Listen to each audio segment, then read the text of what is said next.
That was loud. Good morning, ladies and gentlemen. Shall we try that again? Good morning. Excellent, thank you. Could you please come in and take your seats, and we'll get started. I am reliably informed that we have already 6 people watching our live stream, so we should give them something to watch. Come on in, please. Take a seat. Welcome to Warsaw. My name is Tamsin Rose, and I have the great privilege of being your moderator today and tomorrow. And let me explain what I think my job is. My job is to hold the space for you to navigate an amazing journey over the next day and a half, to share your ideas, get inspired by each other, network, and go away energized. So my task is to create the space. Your job is to make it happen. So, a couple of very simple housekeeping announcements. We will be, as I've mentioned earlier, live streamed to an audience outside this room. All of the plenary sessions are live streamed. And during our time together, we will be using the interactive tool Slido. And we'll give you the information about that later. But it means you're going to need your phones, your tablets, or your laptops, however you connect to the internet, because there will be times we ask you to vote or respond. So if it is going to be your phone, can I invite you to put it on silent so we don't get interrupted by ringtones? But we will be using it. If you look at your devices, you will see there is an open Wi-Fi network here. You just need to click and log in. But if you could get yourselves ready, because in a few minutes we will already start with the Slido activities. Okay, this is the website, slido.com, and you need to enter that hashtag in order to take us into the space. It'll be a bit surprising. You arrive and then there's nothing in there yet. That's because we haven't activated the polls and activities, but at least you're connected. Okay, I'm going to give you a minute or so to do that, because the next thing will be I'm going to do an energizer activity, and you will need your hands free. So connect into Slido and then put aside your devices, because we are going to be a human orchestra in this room. This is an icebreaker I've never tried before, so this is an adult learning community. You will help me learn how to make this work. I'm going to test it with you for the first time. We're going to do some rhythms and sounds and see if we can co-create an interesting sound together. So, phones down, please. I need your hands free, and that goes for me as well. Put my paper down. So, we're going to start with a clapping rhythm. Let's start by everyone clapping, please. Good. Now,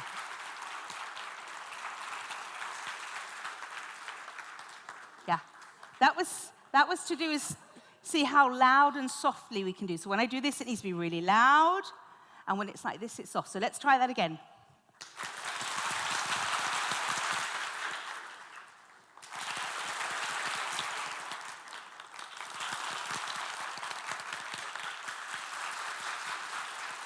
Okay, now you're conveniently in 4 blocks, so let's try and see if we can move this around. So,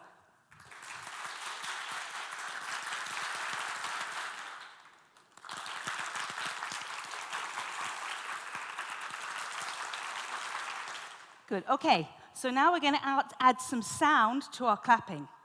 So, this block over here, your sound is ha. So let's do the clapping and the ha. Ha, ha, ha, ha, ha, ha, ha. Good. Your sound is mmm. So let's have the clapping and the mmm. Mmm. Okay. Your sound is ho, ho, ho, ho, ho. So let's have ho, ho, ho, ho, ho, ho, ho. Good. And over here we're going to do bing.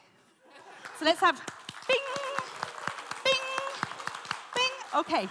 So now let's see what we can create together. Right.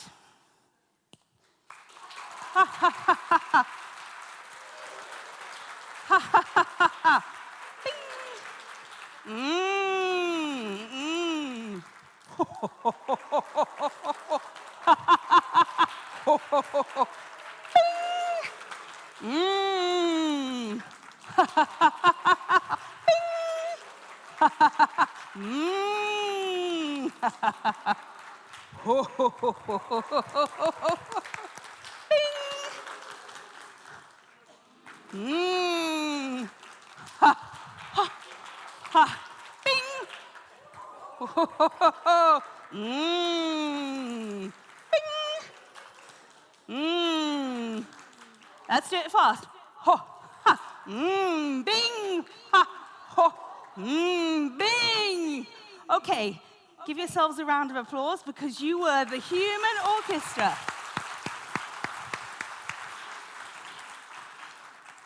So now, pick up your phones, and the first question I'm going to ask you is, after this exercise, on a scale of 1 to 5, how energized and alert do you feel?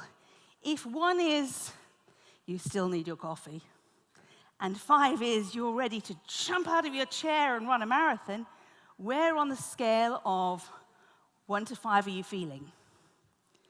And you can see the Slido allows us to have polls in real time. So most of you are feeling quite energetic. There's a couple of people who could still do with a bit of coffee.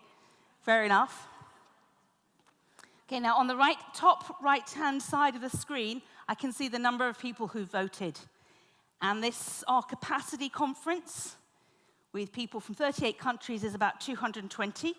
So far, we've got more than half of you have already voted to tell us how you're doing this morning. Okay, so everyone feels like they know how Slido works. Now let's try something a little more complicated. The next thing I'm going to ask you is we're going to create a word cloud. And I want you, in one word, to please describe the weather. What was the weather like when you left home? I'm British, as you can hear. We're obsessed with the weather. We can talk about it for days. What was the weather like when you left home to come here? Okay.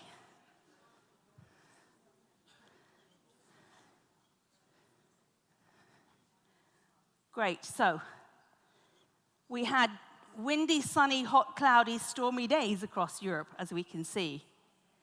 Oh, we had a hurricane for somebody. Cats and dogs. There's definitely a Brits in the audience. Okay. Hot and sunny, raining. It sounds like it was mostly a good day across Europe. Scattered clouds, dark evenings. Okay, so some people, oh, horrible. Rubbish. Scorching, so hot. So some of you came from a different part of Europe from me because I came in from Brussels and it was certainly not scorching when I left, but that's good to know.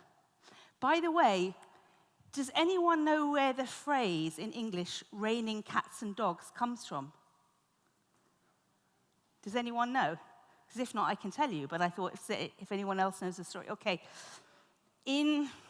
Back in the sort of 1,000 years ago, before we had stone houses or concrete houses, people lived in small thatched buildings.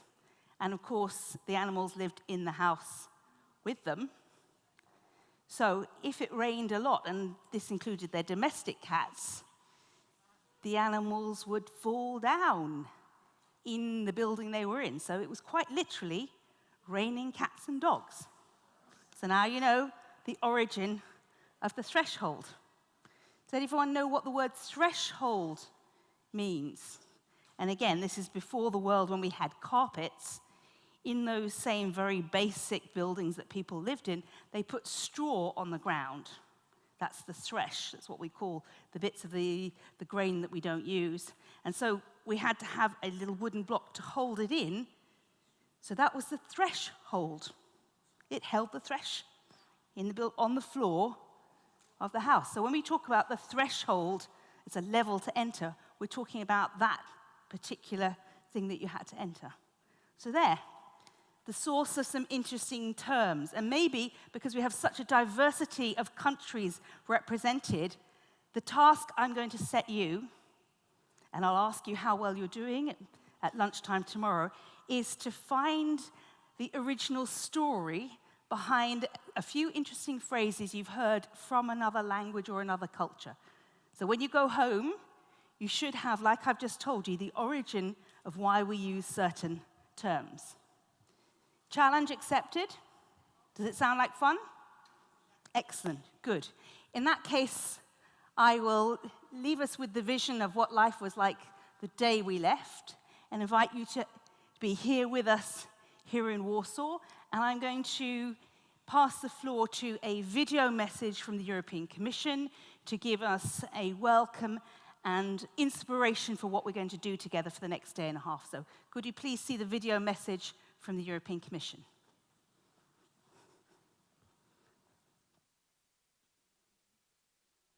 Ladies and gentlemen, dear colleagues, I am very pleased to welcome you to the second EPALE conference. Last year's excellent event in Budapest brought together face-to-face representatives of the huge EPALE virtual community. Following the very positive feedback we received, we plan to establish this conference as annual events for adult learning professionals. Indeed, we see them as ideal opportunities to hear your views about what you want from EPALE and from EU adult learning activities in general. That's why, this time in Warsaw, almost all the conference sessions are devoted to EPALE itself, the community, the platform, and the huge potential they represent. I must say that I'm particularly happy that through close cooperation between the Central Support Service, our executive agency, and the Commission departments, we have finally managed to improve the technical performance of the platform. And now that EPALE has moved to the cloud, the slow page load times, which had been a major concern for all of us, have been finally resolved. This means also that the usability improvement can now come on stream. As you know, EPALE is part of the Erasmus Plus program, which will end next year. And we are now preparing the new Erasmus program. The final negotiations with both the Council and the European Parliament will take place in the coming weeks, and we are confident that an agreement can be reached with the co-legislator by the end of this year. And you also know that in an era of shrinking resources, our Commission President-elected, Ursula von der Leyen, is supporting the European Parliament's idea of tripling the Erasmus budget. Furthermore, she also called for action to fully implement the European Pillar of Social Rights, whose first principle is the right to quality and inclusive education, training, and lifelong learning. This demonstrates the value and significance that the Commission attaches to education and training through life, including adult education. And I look forward to hearing from my colleagues about the outcomes of the conference and can assure you that we will take careful note of all your ideas. And now, it only remains for me to wish you fruitful discussion. Thank you.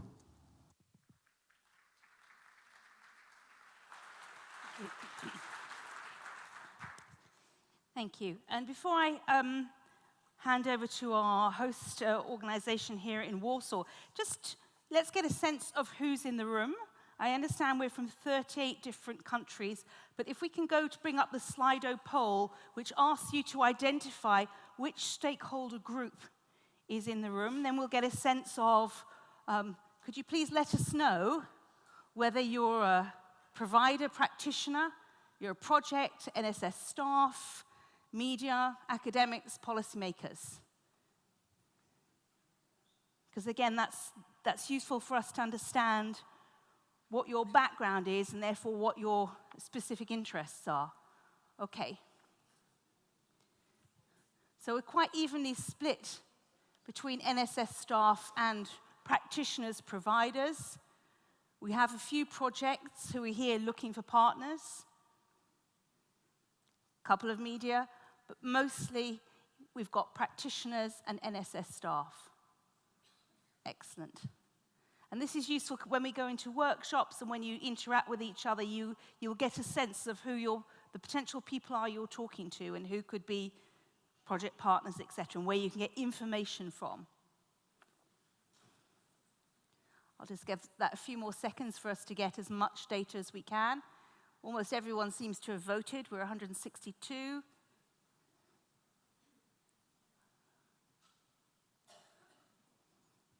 Okay. When we get to 170, I think we'll just close the poll. Yeah, there we go. So we are at more than a third were practitioners, followed by NSF staff. Thank you. So it gives me great pleasure to pass the floor to Paweł Poszystek, the General Director of the Foundation for the Development of Education Systems here in Warsaw, Poland, and our host organization.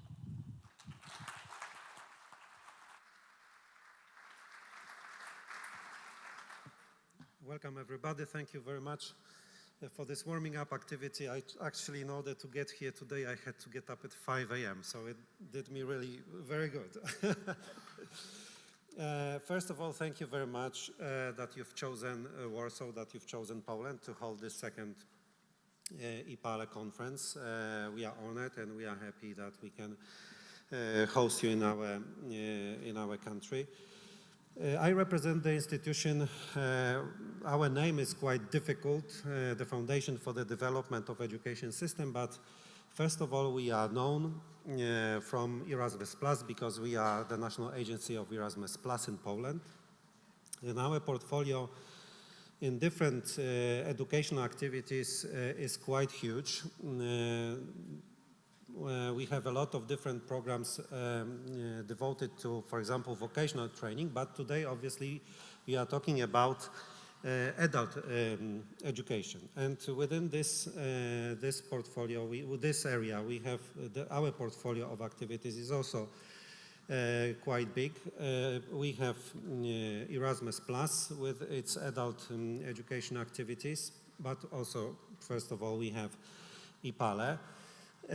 But we also carry out certain projects which are financed from the European structural funds, and now we are implementing one of them is devoted to adult education, and it is called in Polish it is called Szansa, so the direct translation into English should be the chance, but actually in order to reflect the real spirit of this program, it should be translated as the opportunity.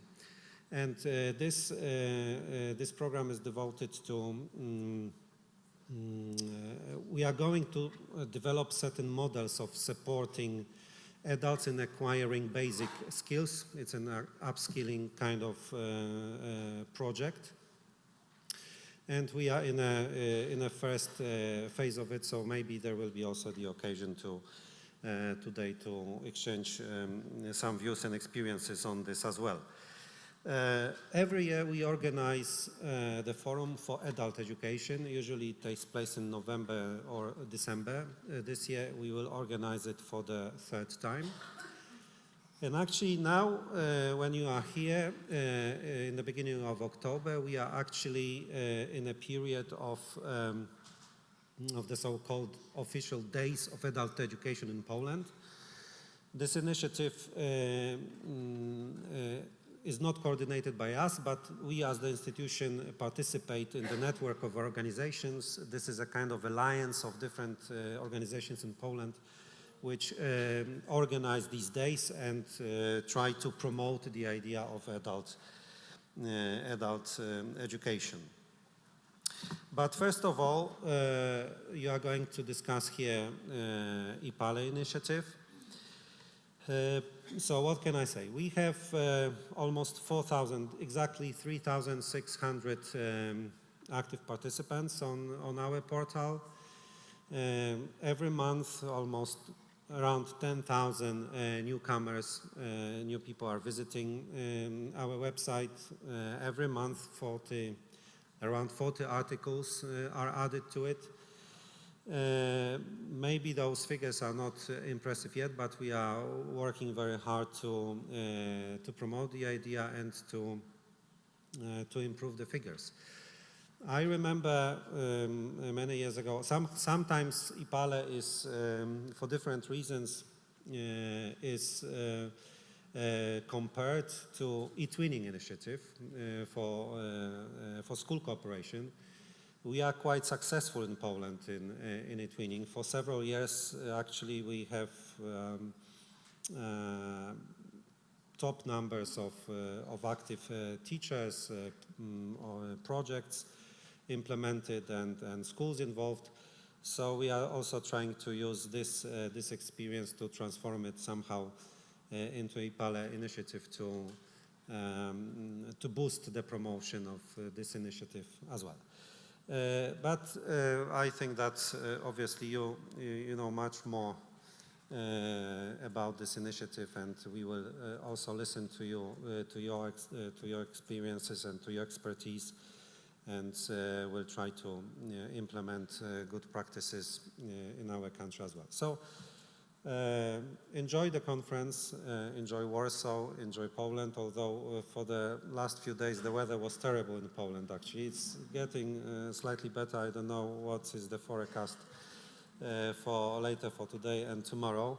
Actually, I'm leaving for Helsinki for the meeting of Erasmus Plus directors, so I know what the weather is there. But so sorry to leave you with bad weather here. But anyway, enjoy the conference and enjoy Warsaw. Thank you very much.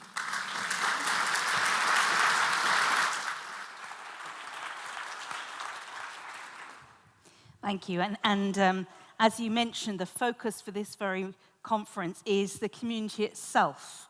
And we'll be, throughout the next day and a half, we will be having different interventions from people who will be sharing their experience. How do they use the EPALE platform in their work? What's the benefits it gives them? And this is all to serve as inspiration for you to see how you could use the platform more effectively, more intensively, and more extensively. So our first inspiration point, I'm delighted to introduce to you Hakan Yadim, who's an active community member, and he's going to share how he uses the platform to benefit him as an adult learning professional. Hakim.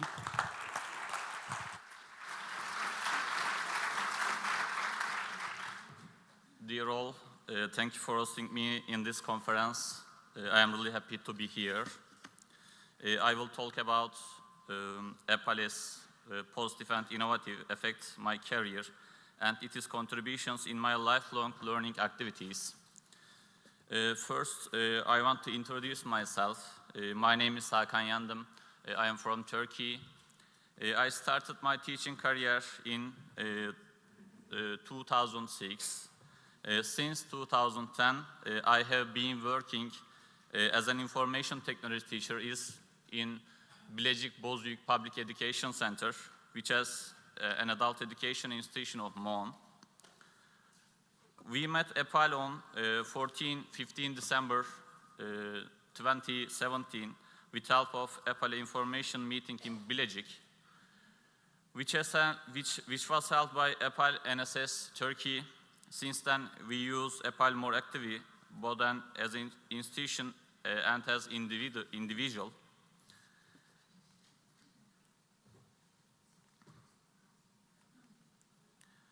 We have added detailed information about our institution of the system. We have added our projects, which can be an example to adult education institution in other countries as new. Similarly, we became aware of the projects carried out in other countries thanks to EPALE.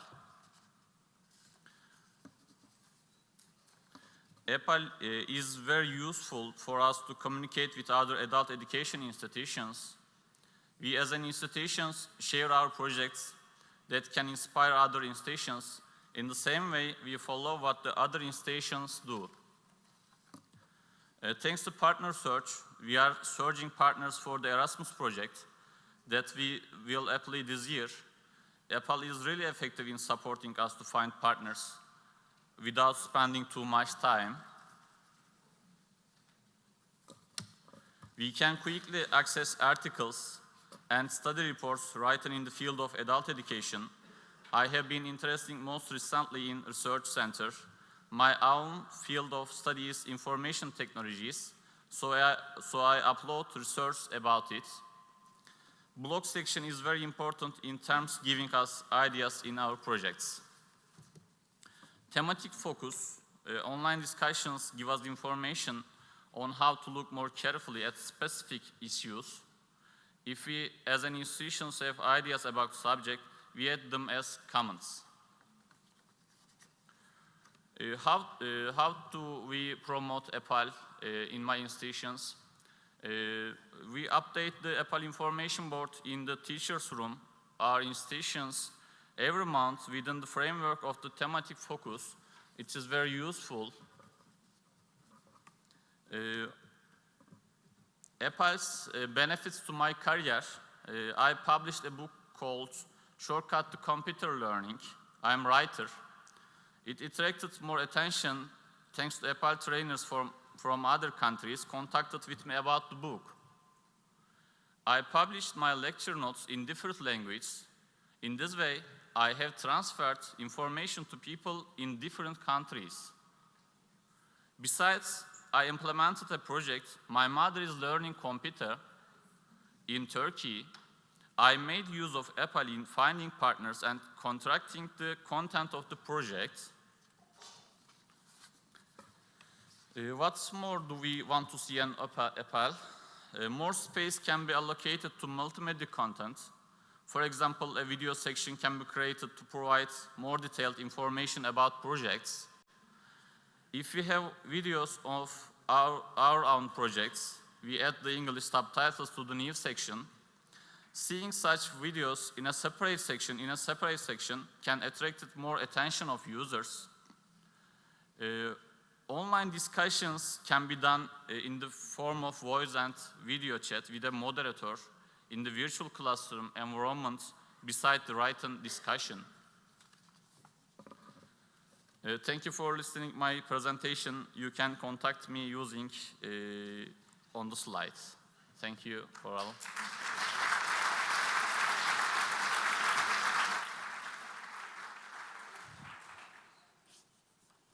Thank you for that. You really gave us some insight into how you've used it personally and how you've spread the message again among your colleagues. I loved seeing the photos you put up on the bulletin board.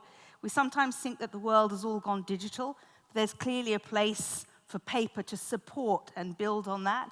And I love the idea that you've published your lecture notes and your books and you've managed to get new ideas. So you've clearly really used the different maximum potentials for the EPALE website. And as I said, we were offering you different inspiration points throughout the next day and a half. I think you were our first one, and that was fantastic. And you already gave us some ideas about what you would like to see on the site in the future. And I'm sure that's going to be taken up by our next speaker, who's from the European Commission, Willem Vukovic from the European Commission, who's going to set out precisely that, future plans for what the EPALE site might evolve into and become. Willem. Yes, thank you, Damsin, and hello and good morning to everyone. I'm really pleased to be here today, and I'm also pleased that we do have a full house here, that you feel a little bit a vibrant community which EPALE is intended to be.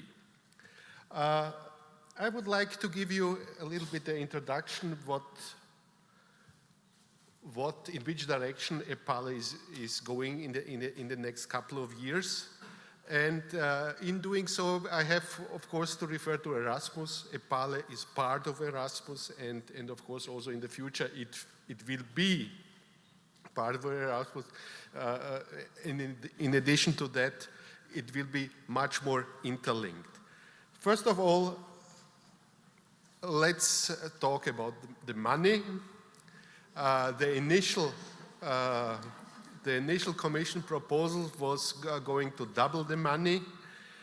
But there are also now coming some good news because since recently we do have a new Commission President elect, Ms. Ursula von der Leyen, and she has also given some sort of instruction in your mission letter to our future commissioner that she should support the tripling of the Erasmus budget.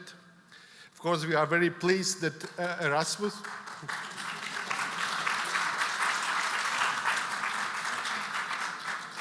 Of course, we are very pleased that Erasmus is everybody's darling. So, in fact, in particular, the European Parliament likes us, the new Commission President likes us. The member states do also like us, but if it's about to pay, they like us a little bit less. So we will see what comes out at the end. What are the highlights of Erasmus? And I think I have put here some bullets on the screen. Almost all of them are very much related to that what EPALE is offering. First of all, the future Erasmus should be more inclusive and more accessible. And of course, with a virtual platform, this is per se the case. Yeah, Erasmus should also contribute to or should become greener. So Greta Thunberg is watching us. And of course, in the relation with the opportunities for virtual exchanges and the digital advances, we are again very well placed here. The future probably is also intended to be more participatory and focused on developing EU awareness. And lastly, it should become much simpler, and this is something which comes every couple of years. And I should also say that much work is going on in this respect. We are planning to make the application form much lighter.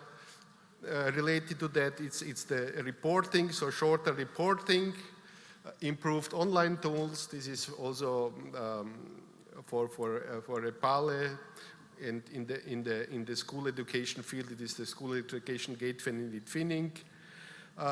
Less administrative requirements for the officially, and also a simpler grant system.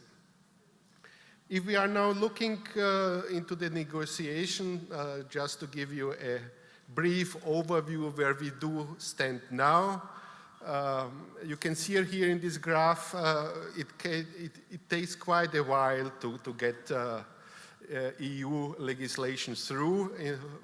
So back in May 2018, the Commission put the proposal on the table. It is almost now 1.5 years ago. And the first milestone, I won't go in every detail, but the first milestone was what is seen as the partial general approach of the Council, where in fact it means that the Council, so the forum of member states, is taking position on the proposal. And the second big milestone, this was a little bit later, it was in March of this year, where there was the adoption of the European Parliament's reports on the future Erasmus. There were, of course, then the elections, so we had to wait a little bit till the new Parliament is constituted. And what is now happening in the coming weeks are the called trilogues, the tripartite negotiation. It is the Parliament, the Council, and the Commission are on the table, and we are looking forward, or we are hoping that they will reach agreement on the final text by the end of this year. We then do have still 1 year for preparation, And I'm afraid to say that most likely by the end of the year, we won't know how much money we will get. I guess this will be a little bit later, but at least we will know in which direction to go and can properly prepare that everything is ready from the 1st of January 2021.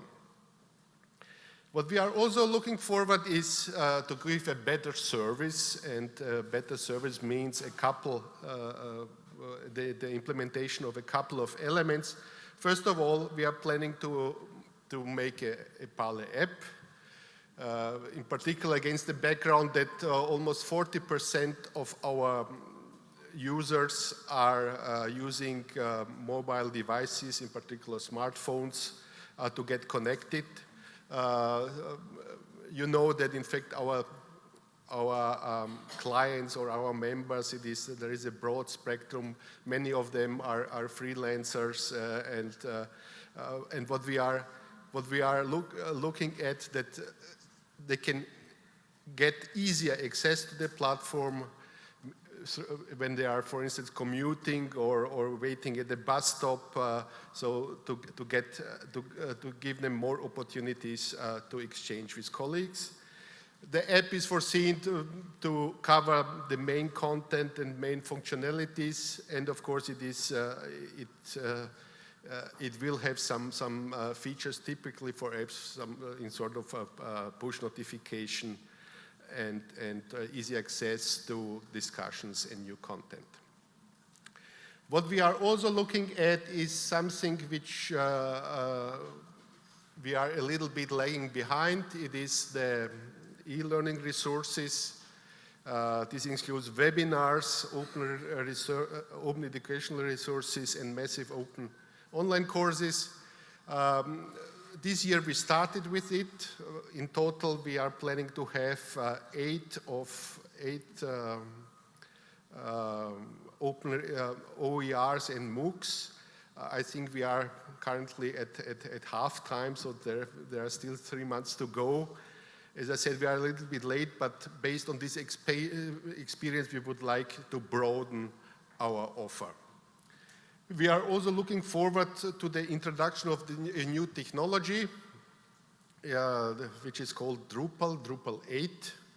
And what I put now here on the screen is following advice of technicians, in fact, because it is intended to be much simpler, the web service configuration, a wide range of field types used and content types. The loading speed time will be improved, and of course, which is very much important for us, it's the community building features. And last but not least, the accessibility of the website. Accessibility in this context means to be more accessible for people with disabilities. We are planning also to have new functionalities and features. The first set of these functionalities is the better integration. I said earlier, EPALE is part of Erasmus, and we are very much going in the direction to better interlink it, to better relate it to Erasmus.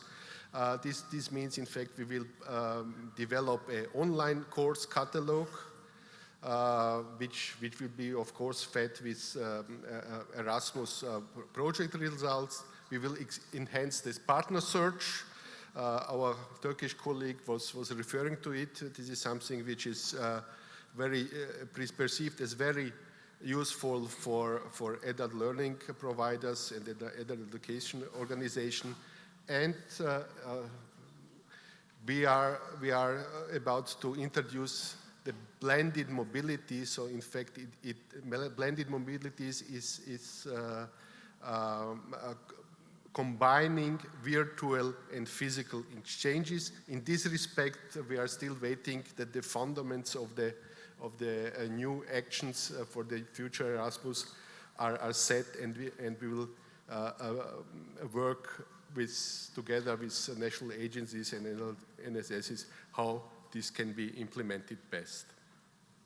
There are also some other features, which is the policies analysis tool, where you can compare between countries about in their policies, and this is something more for policymakers. There will be new opportunities for face-to-face meetings, and we will also provide new language versions, so in fact language versions for those countries who are participating in Erasmus but which don't have their own language version. Something which is more now in the foreseeable future to be tackled, it is these are usability issues. First of all, we want to get a little bit rid of the current old-fashioned design, so there will be a new look and feel. We will improve navigation. We will optimize the search function, and of course user-friendliness. In this respect, we are cooperating very close with a group of NSS experts which will help us to do that in the forthcoming month. We are expecting also to get more growth and better growth. I would like to emphasize the better growth. We are planning to increase the number of visitors. Currently, we do have some 70,000 on average per month. So by end of 2020, it should be 100,000, and 2021, 150,000. At the same time, and this is the quality component of it, we would like that more visitors are returning. Currently, 30% are returning. We would like to increase it to 35, and by end of 21 to 40. Growth is also, we are expecting also growth in with regard membership. We are now approaching already 60,000 members. So by the next year, it should be 85,000, and then 120,000 in 21. The number of members, of course, doesn't count. What we are looking at is the engagement of members.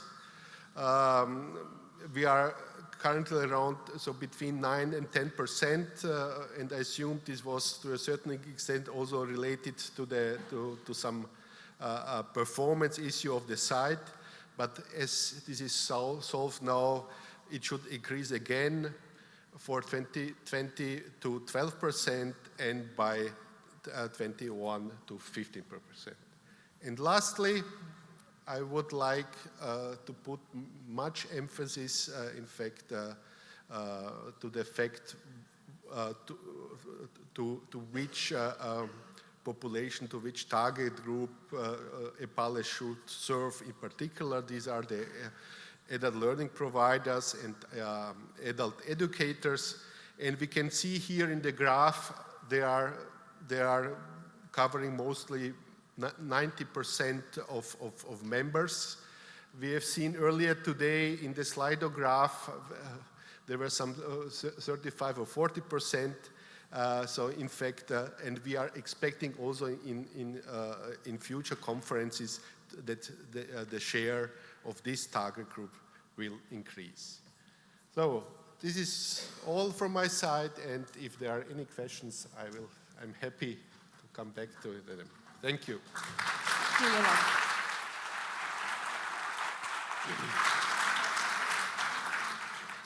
As you say, in any community there are groups that are more active than others, but you've set out for us the vision of where the Commission would like to see this community develop and grow. There's an opportunity now if anyone would like to ask a question, make a comment, make a wish list to Willem. He doesn't have a magic wand, he can't himself grant the wish, but he can certainly integrate that into the planning.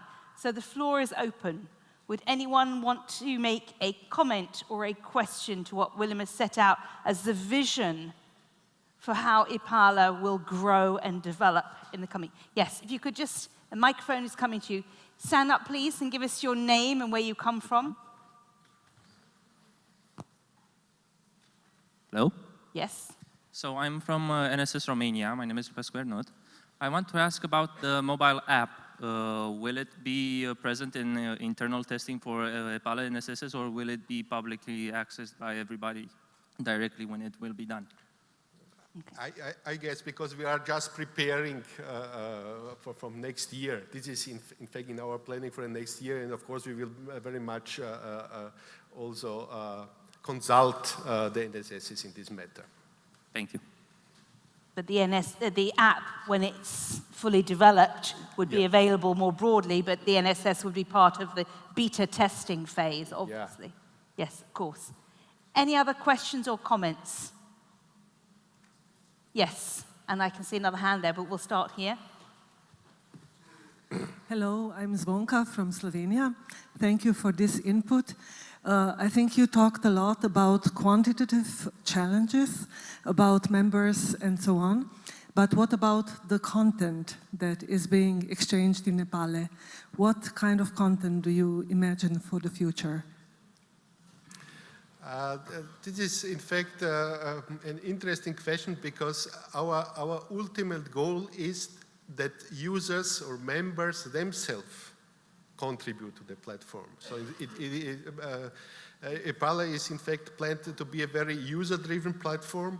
And of course, currently, it's already, I think, currently around 60% that users are developing or uploading content.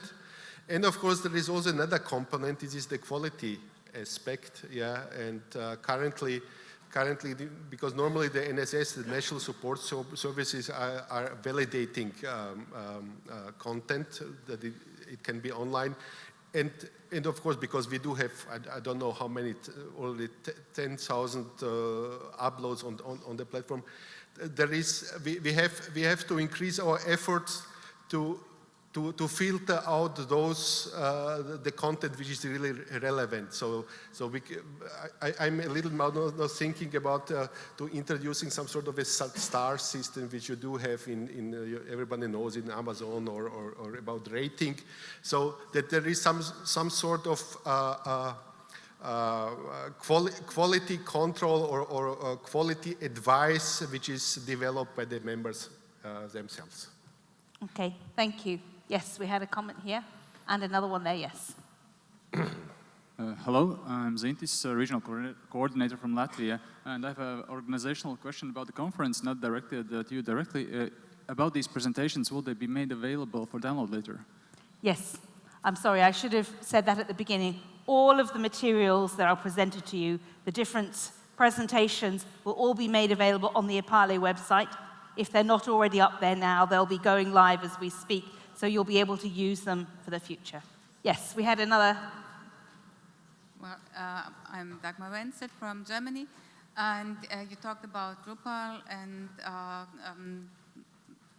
that the users should contribute to the content. And how about a collaboration space?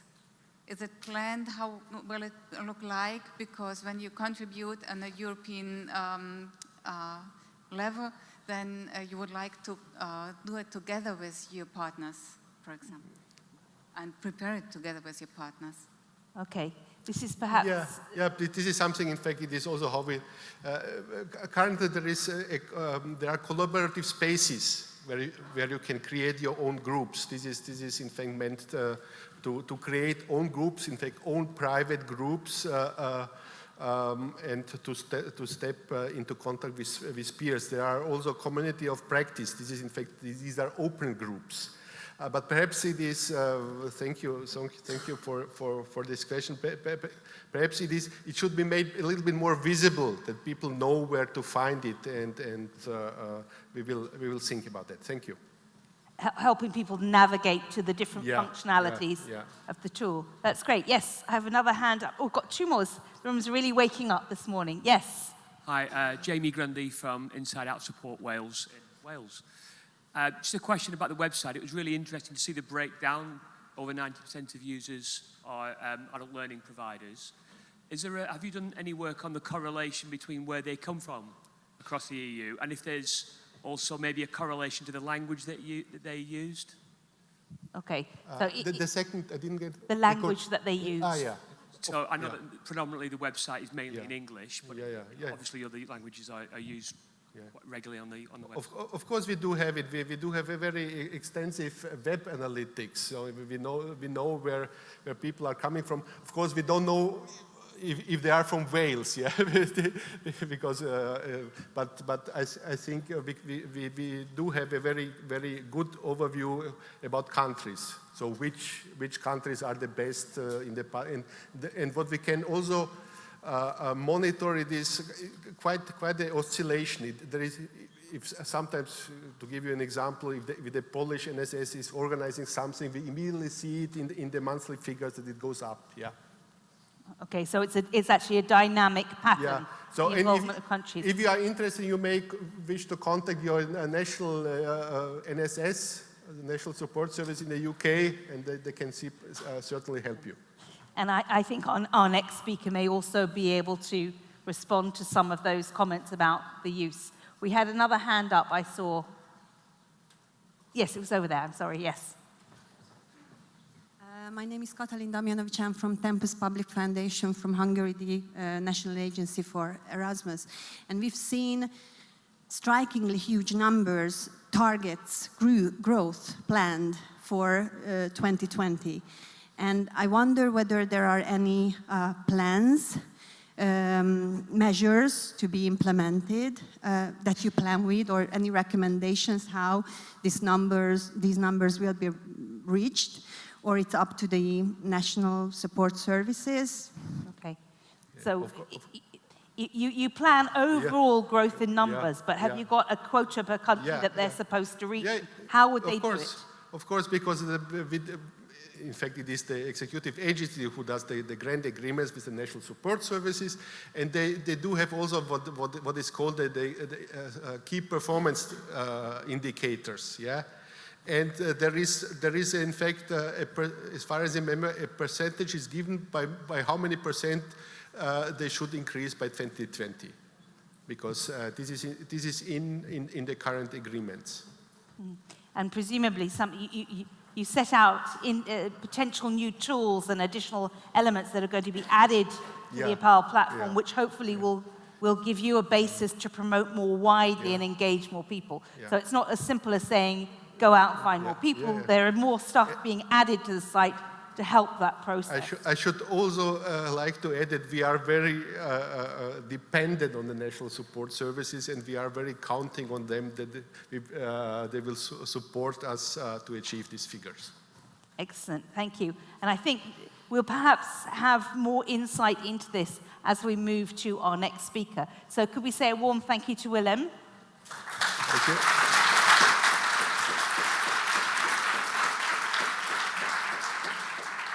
And now I'm going to introduce Faye Hindle-Lewis from the Central Support Service, and she's going to describe to us how the EPALE online community reflects the real community, and then how different elements in that community use the platform. Faye.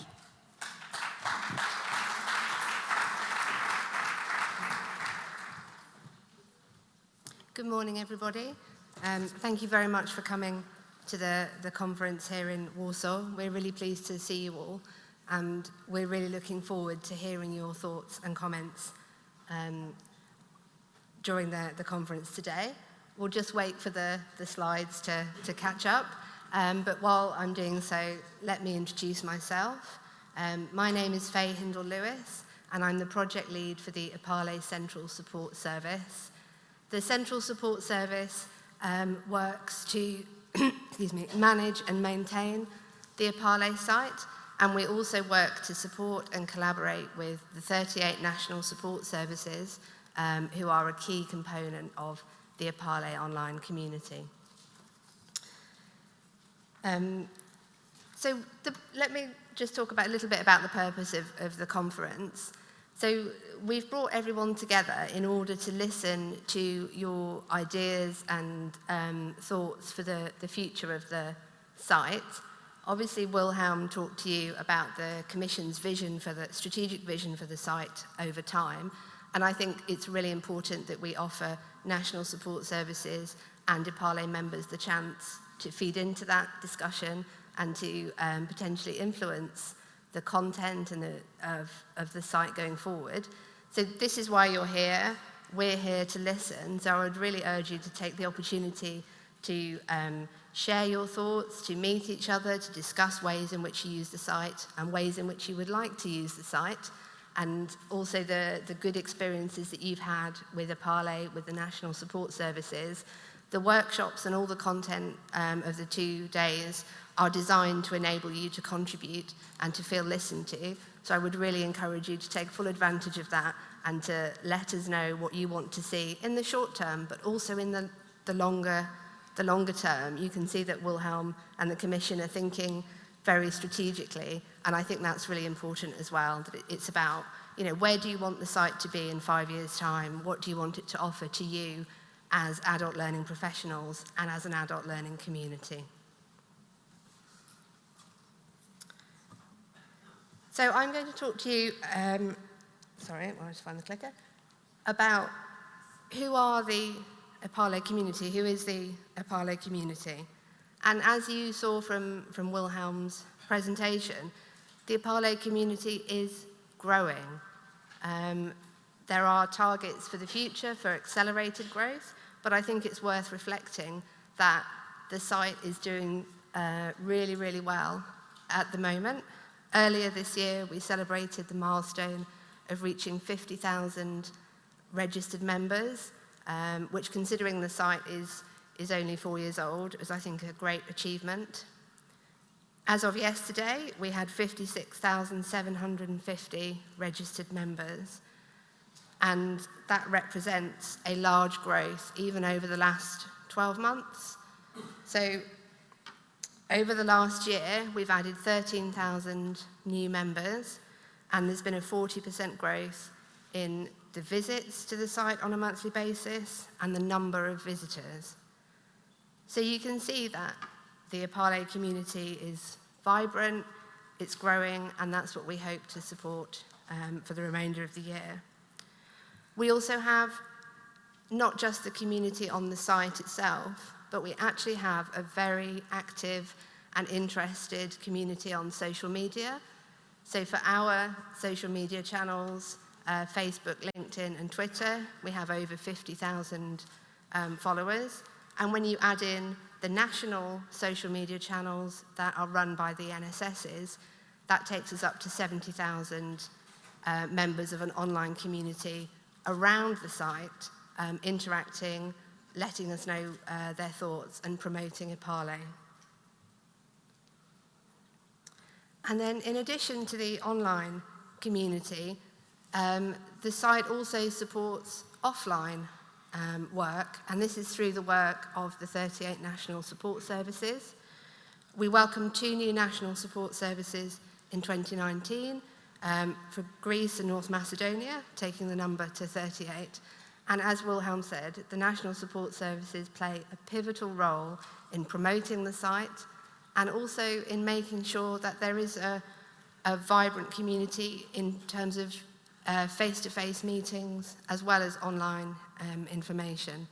You saw from our user presentation this morning that he got involved in EPALE after attending an event run by his NSS. So this is a really crucial part of building the community, is that face-to-face interaction as well as the online elements.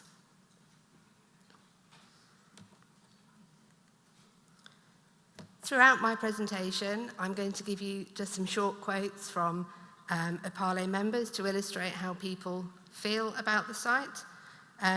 This comment is from an EPALE member in the UK, saying that EPALE provides a vital and energising link between educators and trainers in adult education and offers a sense of community with a common purpose. And I think these quotes really illustrate what people are saying about EPALE and about the benefits, and that's something that we really want to draw on during this event.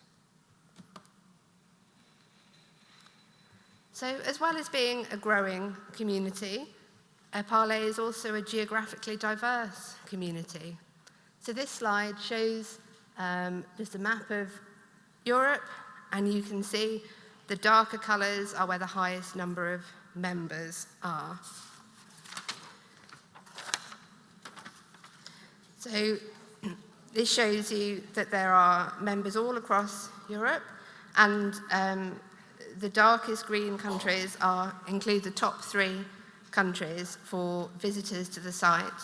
And for August this year, the top 3 countries were Turkey, Italy, and our host country, Poland. So they each have about 7.5% of all the web visitors to the site. So you can see not just that there's lots of levels of members, but also that it is geographically diverse. And we don't just get visitors from Europe or from the countries that are covered by the national support services. We have regular visitors from all across the world, from the United States, from Mexico, from Brazil, from Afghanistan. So it truly is a global community and a global resource.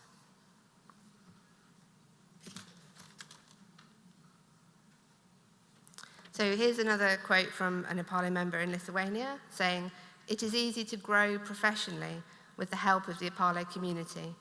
By spreading knowledge and experience across Europe, EPALE helps us to develop and deliver better services and to meet adult learners' needs." And I want to pick up this idea of professional growth and being supported by the community in my next couple of slides. So EPALE is not just a growing and diverse community, it's an adult learning community. Each year we conduct a user survey on the site, and we combine that with the results of the analytics, where we look at who is on the site, who is registering, and what people are doing, and we use that to understand who the community members are. Most EPALE members are, as Wilhelm said, adult learning providers.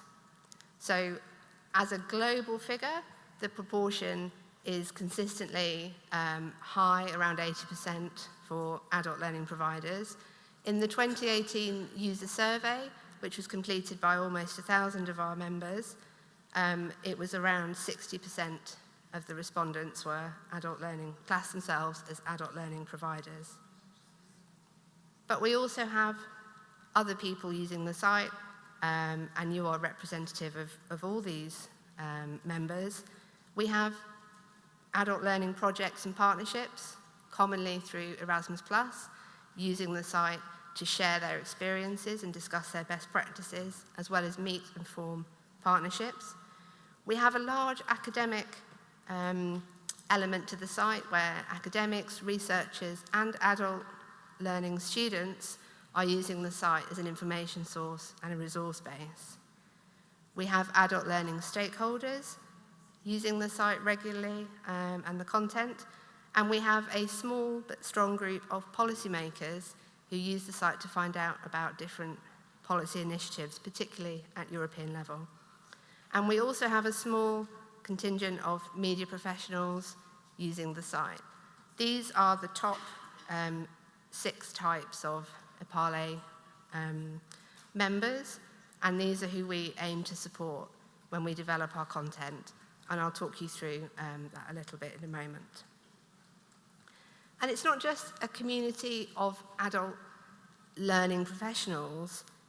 EPALE is a learning community. It is there to enable people to continue their professional development, to understand news and developments, and to gain a European perspective on the work that they're doing, to share best practice and to understand what they could do, perhaps learning from the examples of other members and the content that is on the site.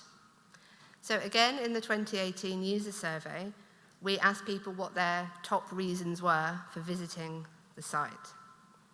So the top 3 reasons for visiting EPALE for people are finding practical information relevant to my job, getting the latest sector news, and obtaining information about sector events. People also told us that they use the site for networking, for finding policy papers, for promoting their organisations, and for taking part in online discussions. So I think the important thing for us when we reflect on EPALE is, yes, I absolutely agree with Wilhelm, the level of interactivity and contribution and engagement is really important, but also EPALE is a living, breathing resource hub. People really value it as a reference source, as a place to find information on different topics. And I think that that's something that we hope to capitalise on and keep in mind, that as well as building the interactivity, we need to maintain the fact that it's a trusted resource where people go to find information that they feel can benefit their organisation and their own professional development. And I thought this was summed up really nicely in a comment from an EPALE member from here in Poland, who said, "I really like to learn," and I think that is really the essence of the EPALE community. "I really like to learn, and for me, the EPALE platform is a source of knowledge that cannot be overestimated. Thanks to EPALE, I have access to valuable publications, training materials, research results, reports, and good practices." So you can see that that summarises the value of EPALE as a resource centre, as well as an interactive community. So I want to finish by just giving you a little bit of insight into what we've been doing this year to meet those expressed needs of the EPALE community. So now that we have a good understanding of our audiences, we're trying to create customised content for those audiences that enables them to find what they need on the site. So, for example, we have a specific page that has been designed specifically for policymakers on the site, and we use that to promote the site on our social media channels and via our newsletters, to enable policymakers to have a page that says to them, okay, this is the kind of content that we know you're looking for. Here is how you find it. Here is how you can navigate your way around the site. And the page that's displayed on the slide is part of our development of better guidance on the site. It's the first sort of redevelopment of some of the guidance and supporting information, which is we've redeveloped the contribute page. So as well as new members receiving better information on what to do when they register on EPALE, how they can use the features, what they can do next, we've also got this new contribute page that really simply tells people how they can be part of the community and actively work on the site. So this is the start of the development of new ways of informing people about the features and the potential of EPALE in order to increase their likelihood of interacting with the site. This year, we've also focused on developing EPALE's capacity as a learning resource. So we've been working with the European Basic Skills Network, who are building what's called a capacity building series of open educational resources and massive open online courses on the site. So this is content that is being created by EBSN, who are experts not just in adult learning, policy and practice, but also in developing learning materials. And they are adding these learning opportunities to the site to guide people through specific topics, either through reference, which is the open educational resources, or through actively participating in a course. And I'm pleased to say that EBSN are collaborating actively with the National Support Services, many of whom are translating the resources into their languages to make them more accessible for the different countries involved in EPALE. And I think this is a development that, as Wilhelm says, is due, and we're very, very pleased that it's happening. We've had good feedback on the quality of the resources and would really encourage you to have a look at those if you haven't done so already. The EPALE carousel has a really good link to all the European Basic Skills Network resources on the site. And as more are added, more discussions will be taking place and more content will be placed on the site. As I mentioned, we're trying to improve our resources. So this year we've added the new contribute page, we've reviewed our emails to new users, we've reviewed and revitalized the newsletter. So we are working our way through everything to try and make the experience of registering and working on EPALE much easier for everybody.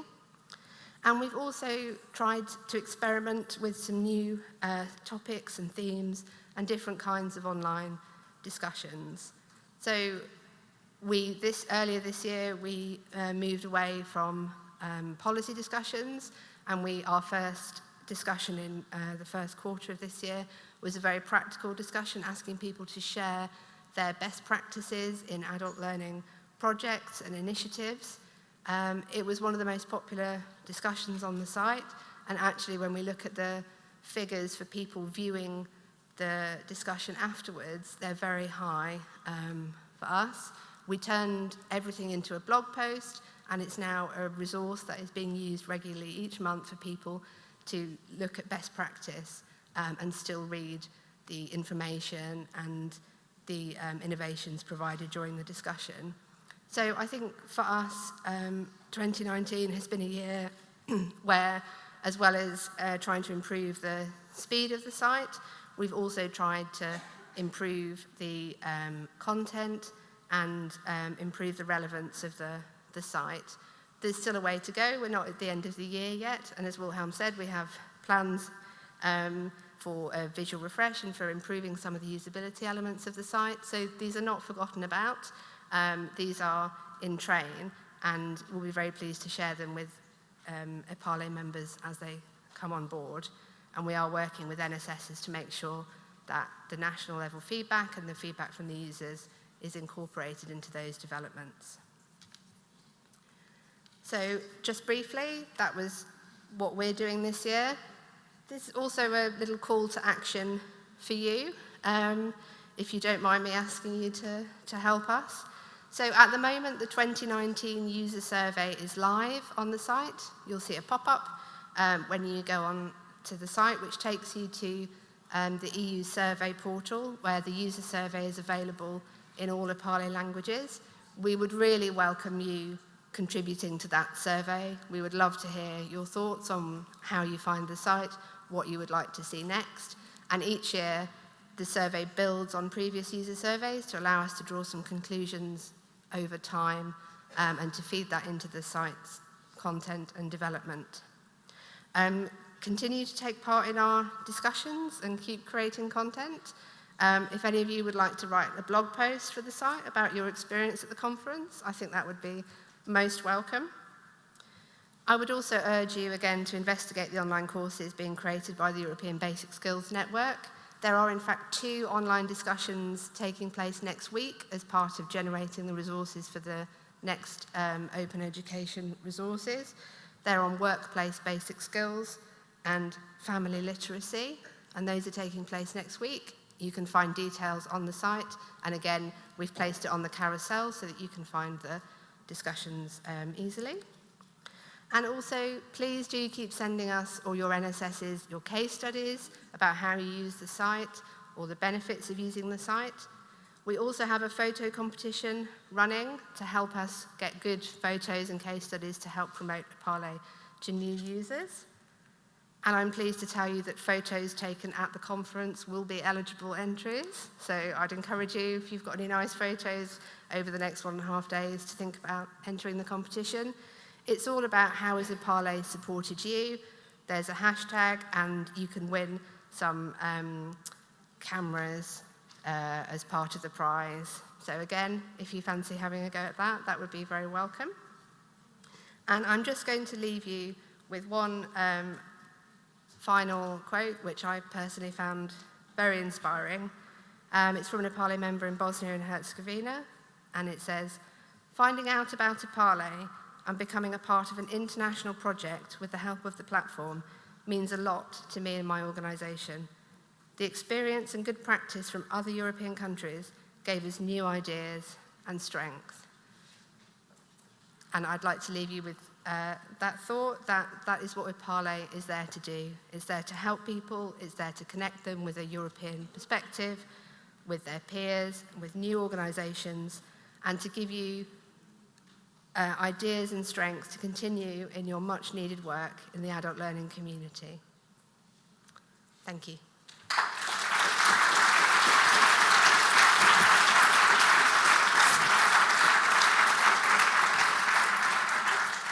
Thank you very much, Faye. And if it wasn't exciting enough, the opportunity to meet other people, there's the opportunity to win a camera or other goodies. If you can come up with a good photo from this conference along the theme, how EPALE supports me, right? Okay.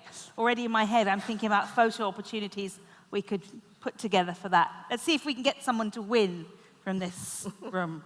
I don't know if anyone watched the lottery results. Oh, it's tonight, isn't it? Because there's a mega rollover for Euro Millions.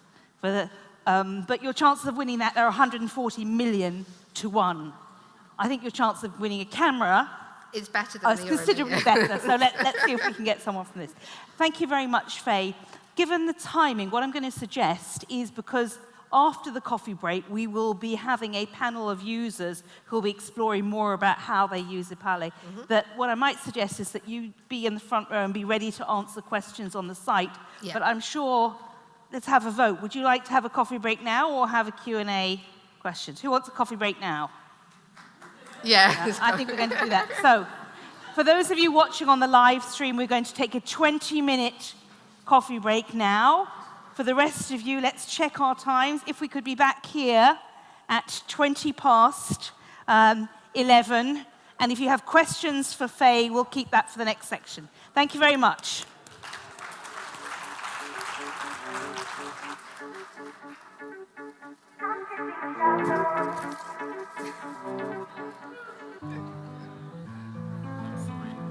How are your days?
welcome back.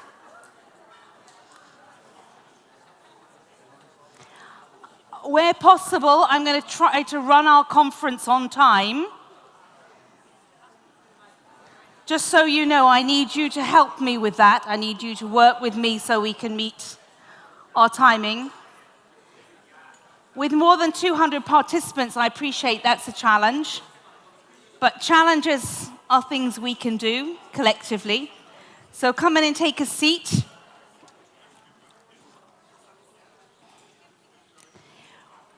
We went to the coffee break with a message of ambition about where the EPALE platform is going, some insight into the different types of users and what they found valuable. And now we're going to have a session where we've got insight from 6 different users of EPALE who will tell us their stories, how they use it, what impact it makes, and we'll have an open conversation with you about how we could build and deepen and strengthen the EPALE community further. Could you please come in and sit down? Thank you, so we can get started. Welcome back to those of you who've joined us on the live stream. I've had a look at some of the comments on Twitter and Facebook, and people seem to have, they're excited about the idea of an app. They're pleased to see the future developments that are coming. They enjoyed listening to things. And a few people commented they were glad to know where the strange phrase, raining cats and dogs, came from. It was quite literally because domestic pets would fall from the rafters of the old buildings. So remember the challenge. Has anyone found the meaning of an interesting phrase from another language yet? Not yet? Okay, well, let me give you an invitation.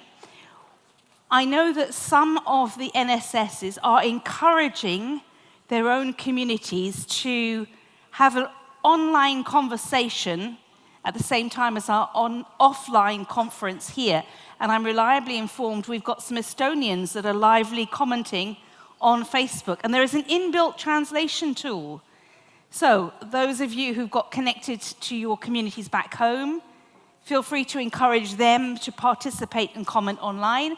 And there's an opportunity to ask them for an interesting phrase in their language that might mean something very different in another language. Let me give you another one. In English, we say to have your cake and to eat it. The French equivalent is to have the butter and the money for the butter.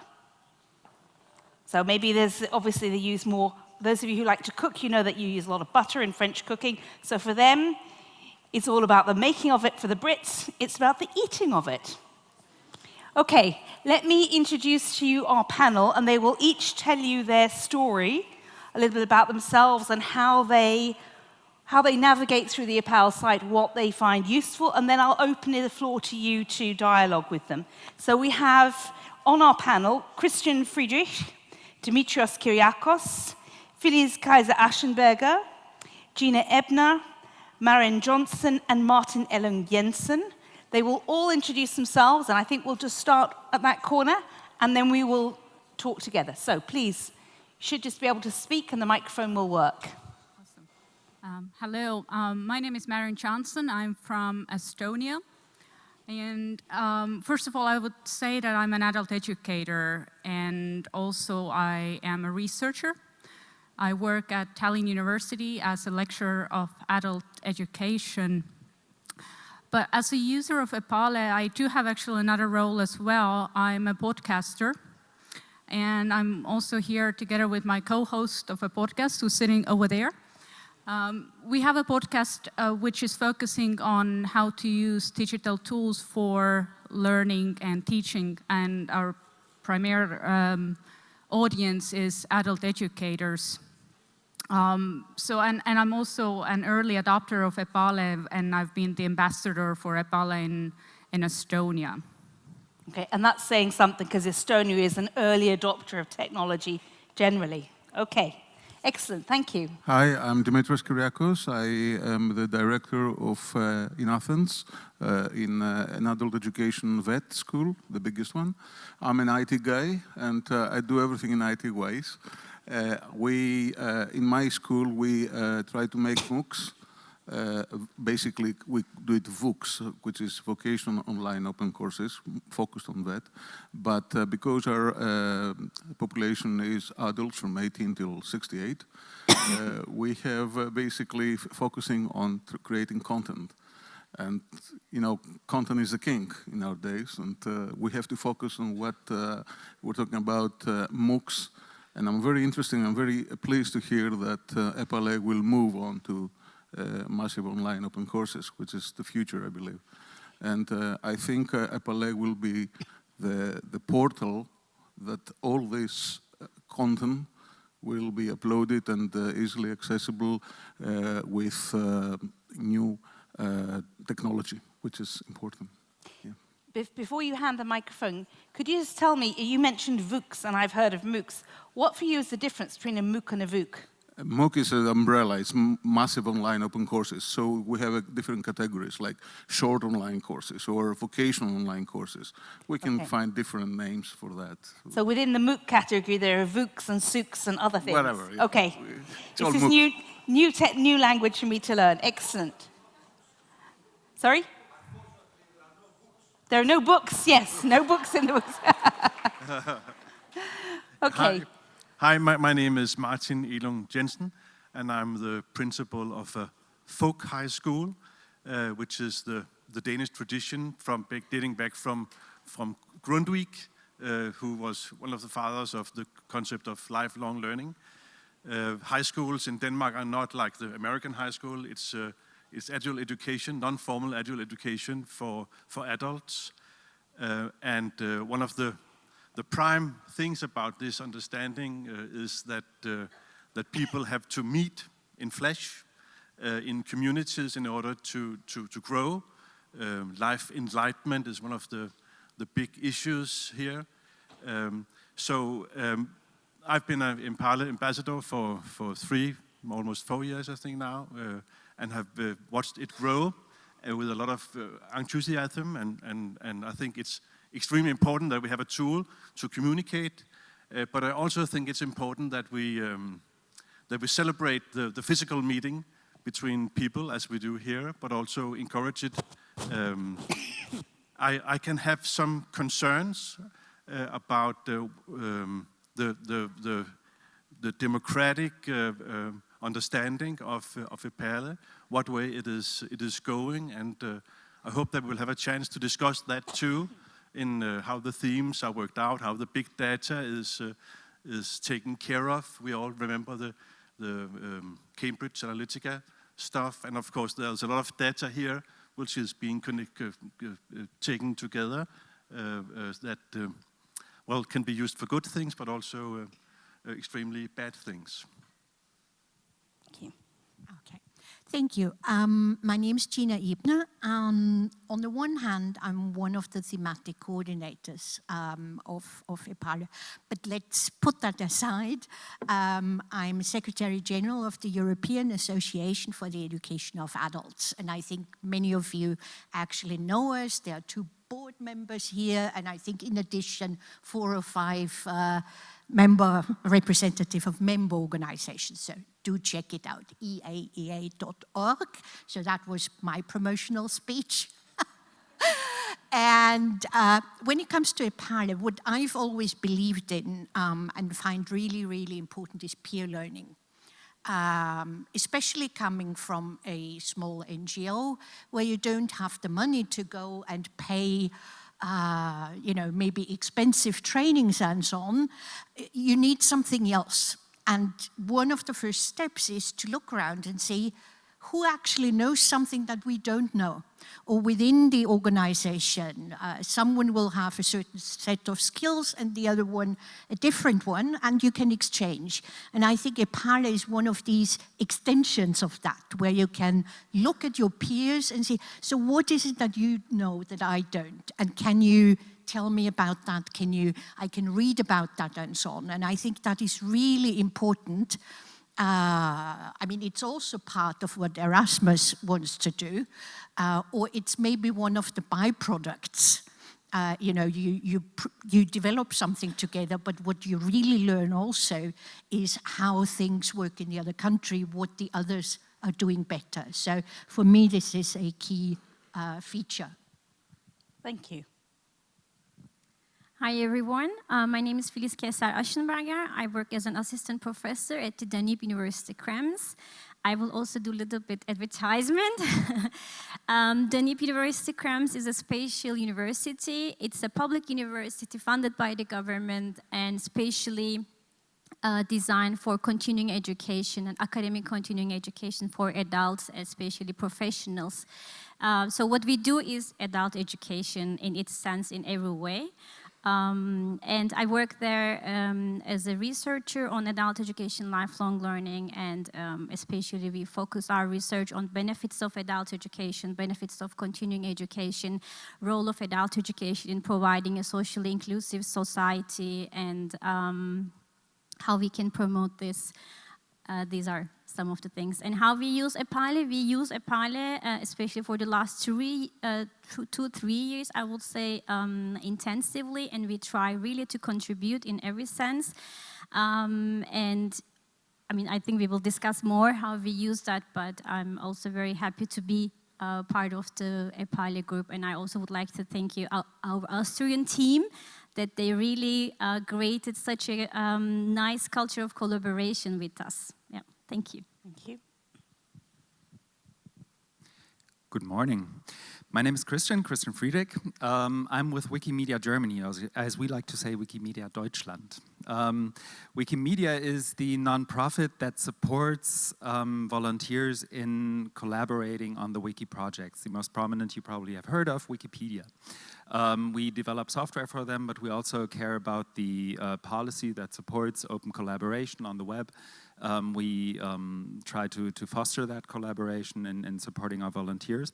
And I myself am the Education and Science Advisor to Wikimedia Germany, which means that I try and work with education and science communities in opening up education, for example, with a team of, in Germany, I think around about 10, 11 people. So on the one hand, we care very much and very deeply about the way that the open web is used for collaboration, for learning, but also for societal participation, which is a growing part of what societal participation actually means.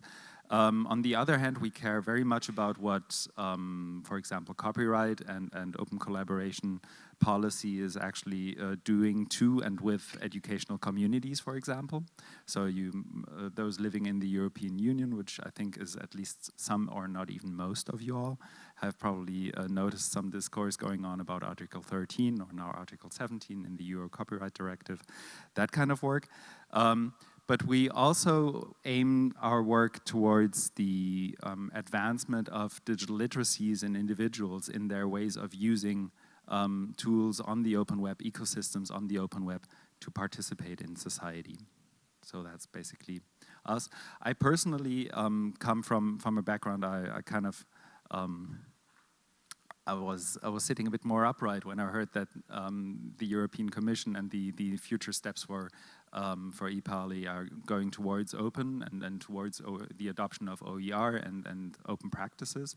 And I was also quite interested in what is actually meant by incorporating MOOCs in the strategy for EPALE, as someone who has been working in higher ed for quite a while, actually co-founding an institution that developed MOOCs as a teaching unit at a public university. And I think we might have a good discussion about that as well. Excellent.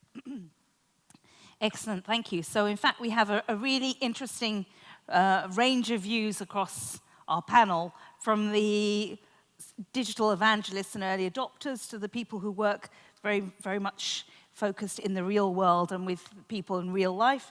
And we have some issues, around digital content and copyright and the sort of difference between open and closed environments. So we have all of these different options. And just to sort of help kick us off, what we're going to do is we're going to use the Slido tool again to find out from you or the community of people in this room, how are you using the EPALE website at the moment. And this will give us some content to discuss the extent to which we need to develop other elements. So what we're asking you to do is tell us which of the functions you use at the moment. So your options are, do you use the policy portal about the EU, the communities of practice, and the collaborative spaces, and that's something that was referred to before the coffee break. People wanted to make that element more visible, so let's see who's using them.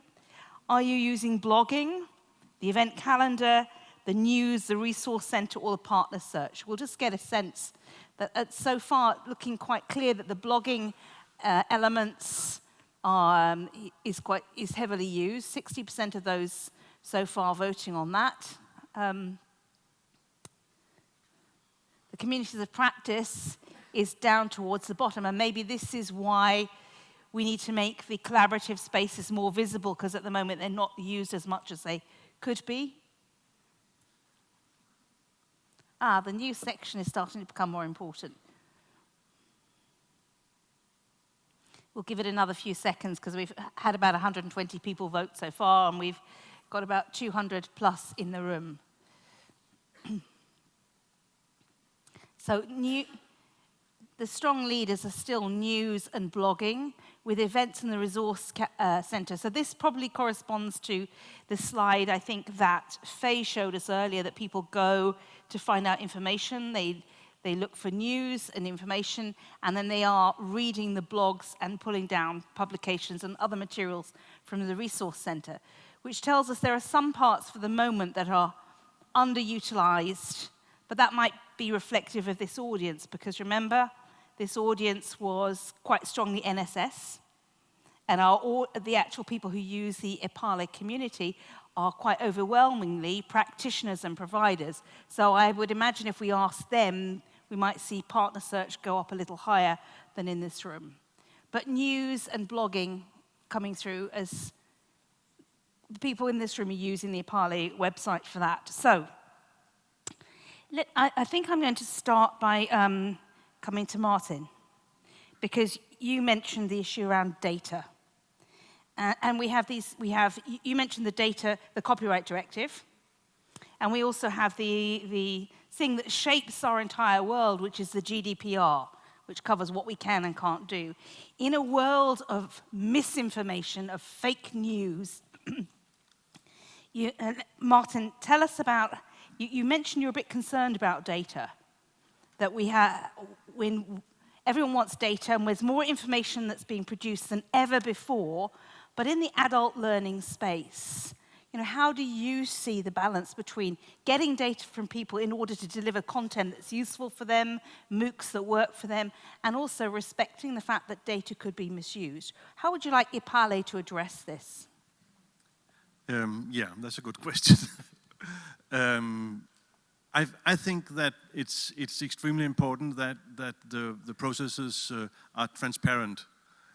Right now, I don't have a fully picture of who is the central, what is it called, CSS, the central support service. Who gives them the authority? I know it's a private firm that the EU somehow gives this opportunity to, but how it is governed and all these structures is for me still kind of a mystery.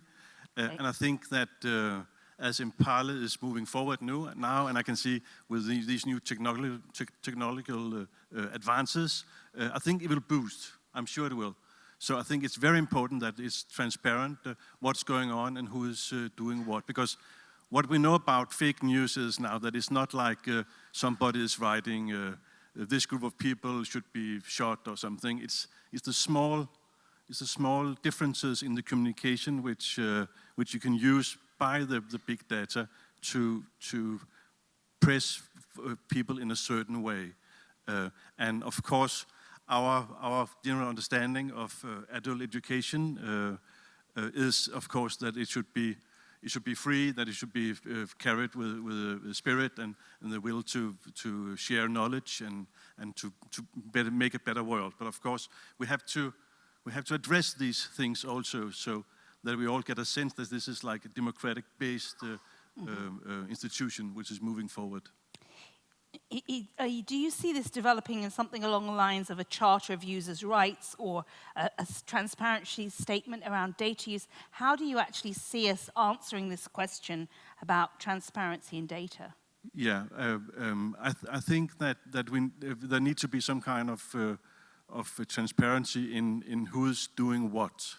Okay. Who decides like the theme for the next month? I mean, where is the decision made? And for me, it's maybe it's because I don't know, and maybe everybody else knows, but I don't know how this is going on. So in order for me to encourage my staff and the group around me, I can feel like there's a growing mistrust because it seems very centralized. Okay, thank you. I hear from some countries that because they have to, the funding they had before is now going to EPALE, so they feel that they have been like excluded, that their communities of knowledge sharing and adult learning has been excluded. So I think it's extremely important that these things become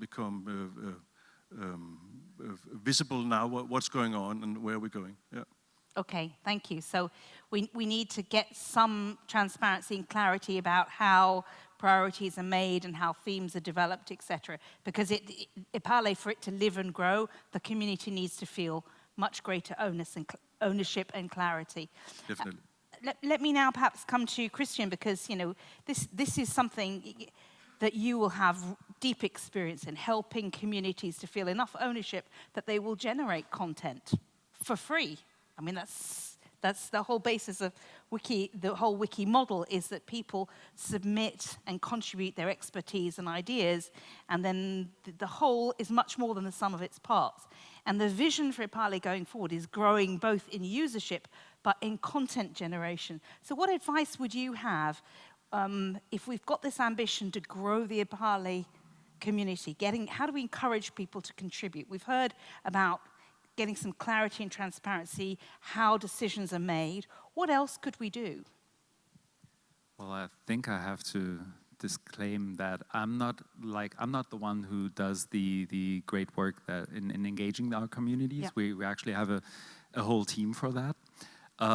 What I hear from them and my previous experience in designing online courses and online environments for learning and teaching is that it really helps not to focus on the data. Datafying a personal experience, a personal learning experience, is never going to do it justice in that way. So if you claim that you can measure somebody's learning in 10 or 12 or 15 or be it 500 data points, you're probably on the wrong track, because you're not focusing on the personal connections that people can make in their online learning experiences. What I find interesting in the projects that we help get off the ground, but also the ones that I see in other parts of the web, is that the really vibrant communities emerge when people can gather around something like a joint, let's call it a joint campfire, like a common cause, a common problem, a common solution maybe that they have identified for themselves, and that kind of provides some kind of identity to them as a group and as a community. So focusing on that, focusing on some narrative like that would be my first suggestion, and then to try and charge the overall topics that a European Union-wide project like EPALE certainly has. So that would be my first take on this. I'm always quite critical of when and we've seen that in other places as well in the online learning world, when we build closed platforms, closed shops, or even open platforms, open shops, or whatever that means. There's plenty of open washing going on in that sphere as well. When we create those platforms and we hide stuff behind a login and we try and measure the interactions that people make with certain categories of content, because you will always find that people and users will find ways of kind of wiggling through your terms of measurement. And if they do that, you will have a false impression of what is actually going on in your learning environment, which might lead you to making the wrong decisions. So usually data isn't really good enough to inform those kinds of decisions, at least not without some qualitative analysis as well. Okay. What I like one key takeaway from my personal perspective on the wiki projects is you can contribute to a project like Wikipedia without having to log in, which is kind of difficult for us sometimes because we don't know who's editing. We only have, like in the, let's call it a best or a worst case scenario, we only have an IP address.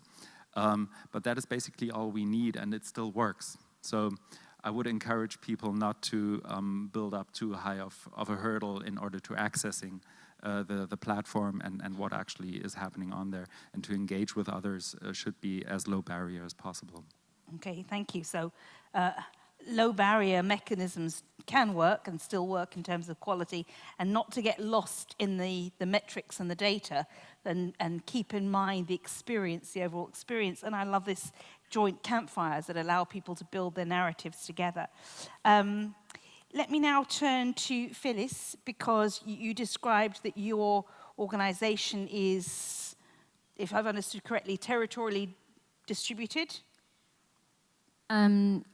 We are based in Krems, but we have a few campuses, one in Vienna and in Germany. Yeah. Okay.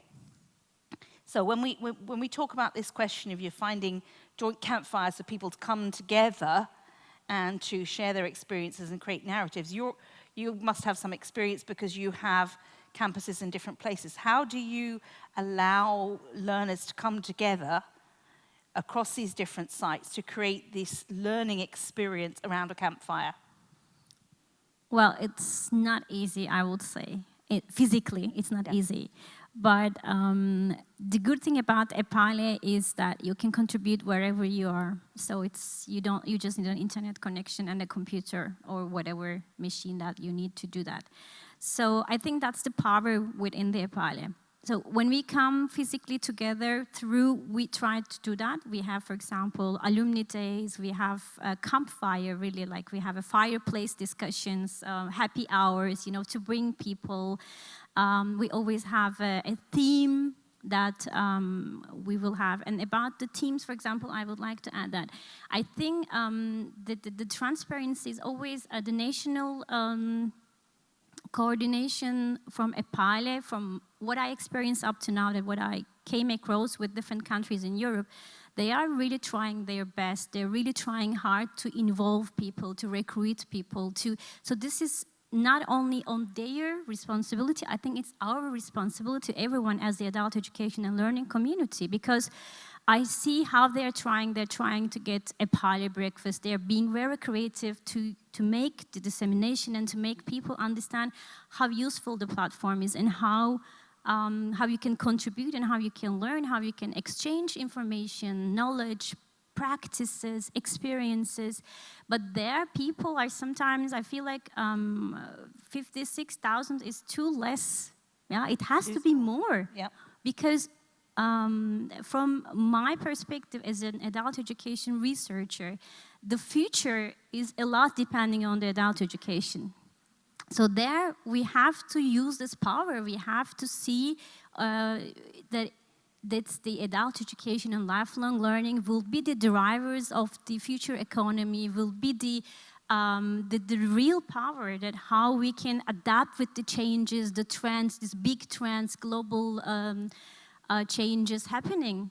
But there we have to use the power within ourselves as the adult education practitioners, researchers, politicians. And EPALE, I think this is a great platform to increase the visibility, first of all, to start doing some kind of impact at the local level. And you can always create your content at your own language. I think this is such a great option. So the whole platform looks very similar, but when you choose the language, you can have a different content, local information, local news, local events and calendars. So this is such a great opportunity, and we just need to use that. And as a university, I use that a lot with my team. We use, for example, all of the features of the platform. I try to do blog posts as much as possible on the issues that I know and I want to share with people. Or when we have a conference, we always use EPALE to announce it. We try to use the news always. We upload all of our project reports to the resource center and tools because it's our responsibility. As a researcher, I know I do research, I conduct research, but what's the meaning of it if it doesn't go through the practitioners? So that the practitioners should see that, okay, there is something, there is the research results, there is evidence, or the politicians should see that there is evidence, look, there is a research that's coming on. So it's not, from my perspective, I shouldn't publish only on the scientific journals, but I also should publish, it's my, I see it as a moral responsibility as well to commute and disseminate my research results to the practitioners in the field. So, and I think EPALE is a great platform for that. Of course, we have to work on that. We always improve in any way. It's been already said that they're working on that. But we have to look ourselves a little bit how we can really contribute to EPALE. Okay. Yeah, I don't know, maybe it's not exactly the answer to your question, great. But yeah. Well, I mean, you give me an interesting question to pass to Marin, because, you know, Phyllis has talked about the importance of researchers feeding more directly into the practitioners and the communities, because that's the point of doing the research, and that the evidence is starting to grow about the importance of adult education. You're at this interface. I mean, you podcast and broadcast some of the materials. How would you like to add on to what Phyllis says? In fact, my thinking was in the same line, because I'm also partly a researcher, so I think this is really the platform. This is the opportunity for researchers to show what is that we are doing, so that we don't only publish in journals that cannot be reached by the practitioners, which I see a great problem. And I think EPALE could be one of the problem solvers in this matter. But at the end, I think it's down to the users, whether you're a researcher or a practitioner. And I'd like to bring in a metaphor for that. The question is, how do I enter EPALE? In what mode am I in? Am I a visitor or a resident? And if I enter EPALE in a visitor mode, which means that I go there to find something, I find it, I download it, I read it, and I leave. I don't leave a mark there. I just use it. But the other end of it would be that I'm a resident, which means that I am happy to share. I'm happy to write a blog post. I'm happy to share my research, a podcast, or whatever I might have. So it's a completely different mode I'm in. And I hope that it will become also easier to be a resident on EPALE, that it will be easy to log in. And if I'm right now opening the EPALE website, it's quite daunting, I think, to many people. Because this is what we've been saying, that there's a lot of stuff out there already, and we're kind of expecting people to see it, but they don't. So the question is, how can we reach out to them more, and so that the EPALE users will be more residents than just visitors? Okay, thank you. That's a good point. We want to make it easier to access and make people feel like they want to reside there and hang out and contribute and spend more time. Okay, let me turn now to Dimitrios, because your organization specializes a lot in tech, and you've talked about the range of tools that you provide. How do you think we could encourage people not just to use the materials that you produce, but to feel, as Marin said, more like a resident than a visitor, and actually contribute and be part of things? Yeah, I think on the move on the fourth industrial revolution, with great changes coming on the technology frontier, we have the obligation to include all the adults learning into this digital change. And we can do that by persuading them to enter EPALE, use their tool, and see what others are doing. So we will have to have best case scenarios, good examples that someone can actually get involved and stay, as I mentioned in the site. It will be a portal that someone can find useful information for a variety of new things happening, to be exciting. we want to bring information and know-how to everybody. And this is a very big bet. We have to see what's happening in America. We see Coursera and edX, big portals, with millions of users doing basically adult education in a variety of fields. So we need to have a European equivalent somehow, and I think EPALE could be one of them. Of course, using content with under Creative License, Creative Commons, and opportunity to someone upload for free their content. But someone has to do the taxonomy. Someone has to sort out the content, because we have a lot of content now. And that will be a new problem we will face in maybe the next event here. I really need to mention new technologies are coming up, and people need to learn about it.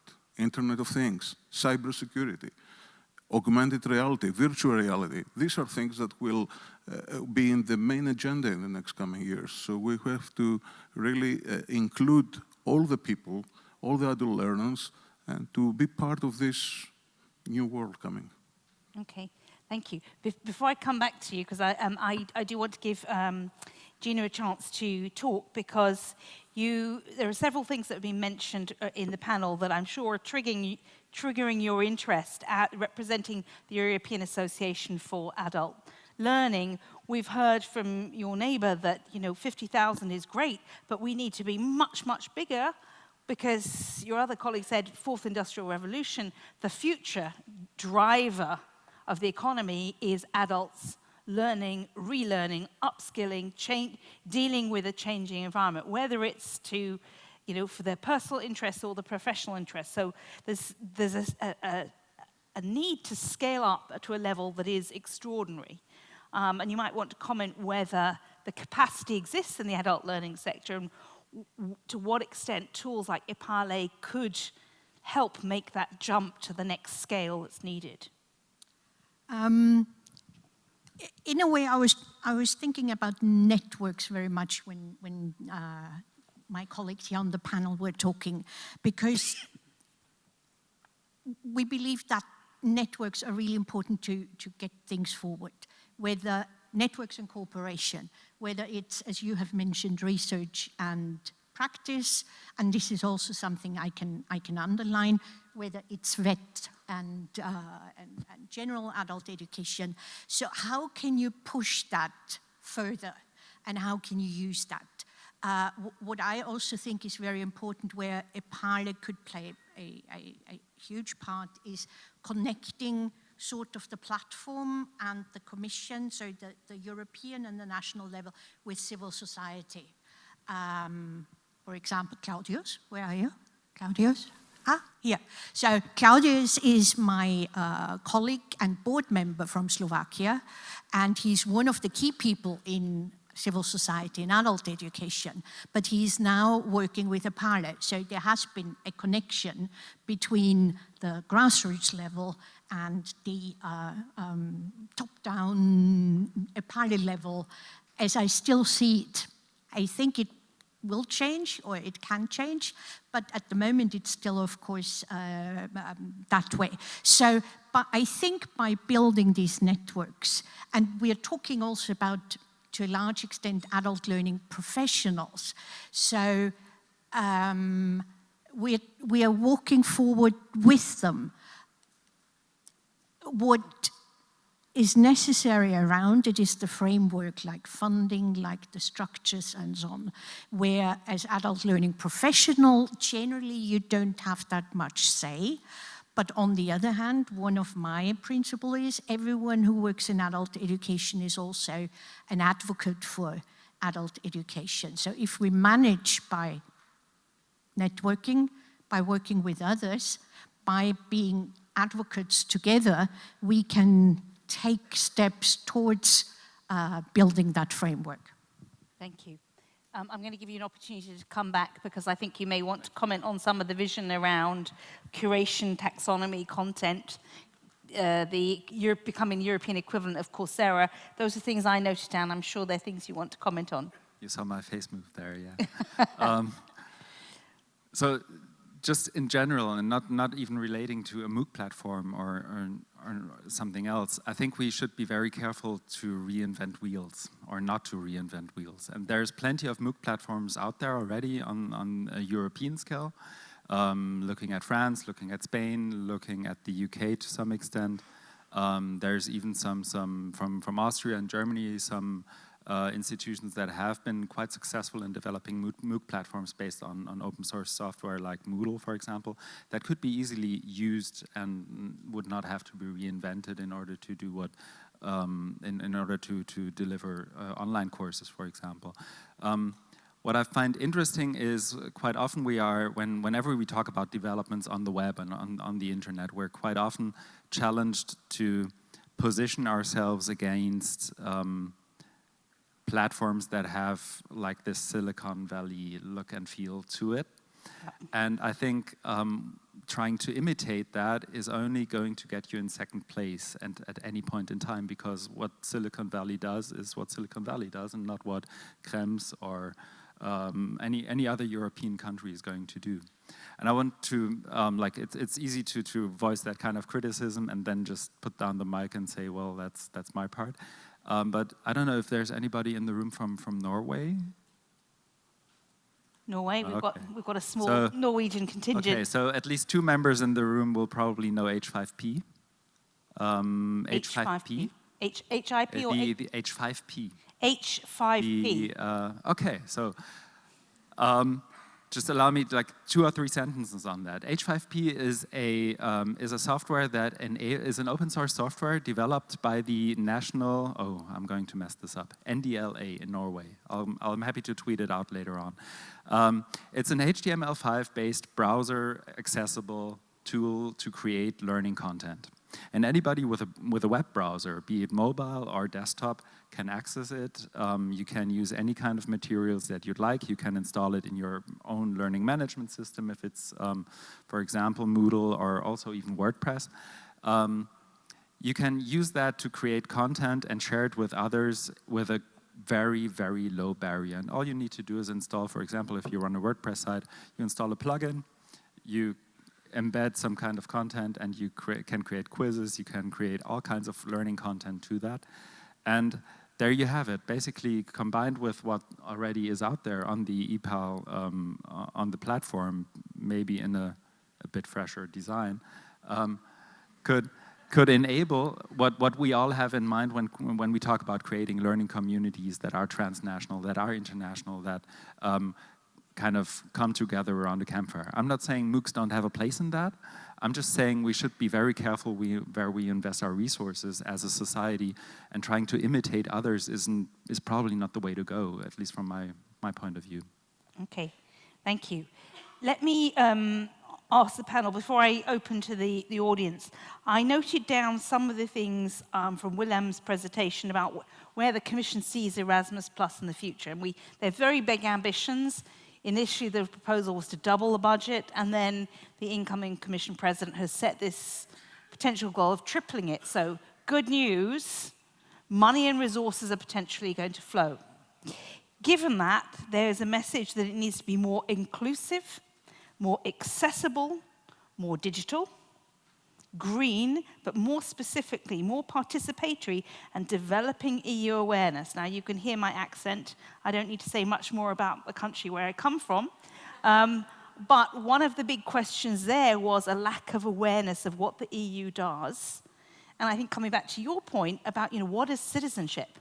What does belonging to the EU mean? What are your rights and what are your responsibilities? And how can you tell what is true about information about what the EU does or doesn't, and what is not true? So I'm going to invite you now to reflect a little bit on how you feel that EPALE could develop in that context.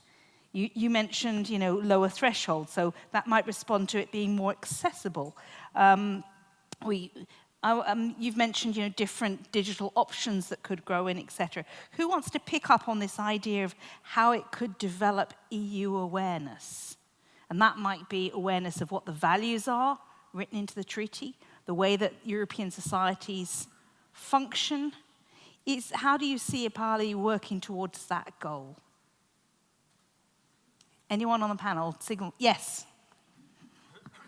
Yeah, well, I think, as you said, with the fourth revolution coming on, that it's extremely important that EPALE takes this challenge up with transparency and make sure that in the competition with a lot of other stakeholders who provide us with different videos and tutorials, that we know that EPALE is like the basic and based in values and attitudes which the community can support, and I think it's growing. Of course, we see that Great Britain is having problems, but I think when I've talked to European colleagues, especially around the folk high schools, it's a sense of a community that we need to understand what's going on with the nationalism, which is something which probably is going to continue, but we need to develop our understanding of a community, and I think the basis for that is that we can rely on each other, which will be like the major things coming up. The trust is extremely important. That we have researchers who can be peers on what is on the EPALE, that we know that this is quality stuff, and I think that's what Europe could be about, like trust. Yeah. Okay, so ensuring the quality of the materials and the research and others that go on to EPALE helps build the trust, and that then transfers into the real life communities that you're building, because it makes a connection. Yeah. Yes, you wanted, and you're I just want to add the power of video. If you see videos of different countries from Europe with the proper subtitles, because you cannot learn another language, it will be very helpful for understanding other countries' mentality, way of living. So that's something that can help the integration, I think. So we can use this platform for this reason. One of these reasons. Okay. Marin, and then Gina. I really like the idea of trust, and I think one way we can build trust is when we think about adult learning in Europe. We have enormous tradition, and I think this needs to be celebrated. Whether we celebrate it through a MOOC course, why not? We don't necessarily have to invent the wheel, like it was said, and I do agree with that. So we need to think, what is the added value that we can offer on a MOOC course, for example? And I think this is the trust, and this is the tradition of adult learning that we have in Europe. And I think this could be interest for other countries as well. We are kind of sitting on top of it, but we are not really sharing it outside. Okay, Gina. And then I'm going to come to the audience, so prepare your questions or interventions. Like my colleague, I'm also skeptical about teaching Europe, but more experiencing Europe. And I was thinking, maybe we need a theme or a topic over some months where we share experiences of how that has been done. I think, for example, language courses are relatively easy. But if we start discussing how we could do that, we could take it further. I'm also thinking that the Parliament is quite keen on having adult learners mobility. So we'll see what happens in the next Erasmus, but we could theoretically, with EPALE, start building up groups or learners that work with the issue, and then through adult learners mobility have an opportunity to get together and take it further, and also become ambassadors on that. But I think we still need to figure out innovative ways. I was also, in Brussels, there is a platform where you can look for someone to exchange language knowledge, patati patata, if I'm not mistaken. So let's say I want to practice my Dutch, and I'm happy to speak German to someone. And I actually tried it, and it was really nice, and you get to know other people. Can we do that with Experiencing Europe? That people are looking for others who have a similar issue or similar topics, bring them together. A newspaper in Austria also tried to bring people together with very opposing views and give them the opportunity to discuss that. I think there are lots of issues that we can still figure out and where EPALE could be the sort of platform that enables it. Okay, that's a very ambitious view and very, very much linked to bringing people together not just as learners, but as then active citizens. Phyllis? Yeah, I just want to add on Gina's first comment on civil society. I think that's very, very important for Europe and for the future of Europe. So we have to empower the civil society and civic organizations.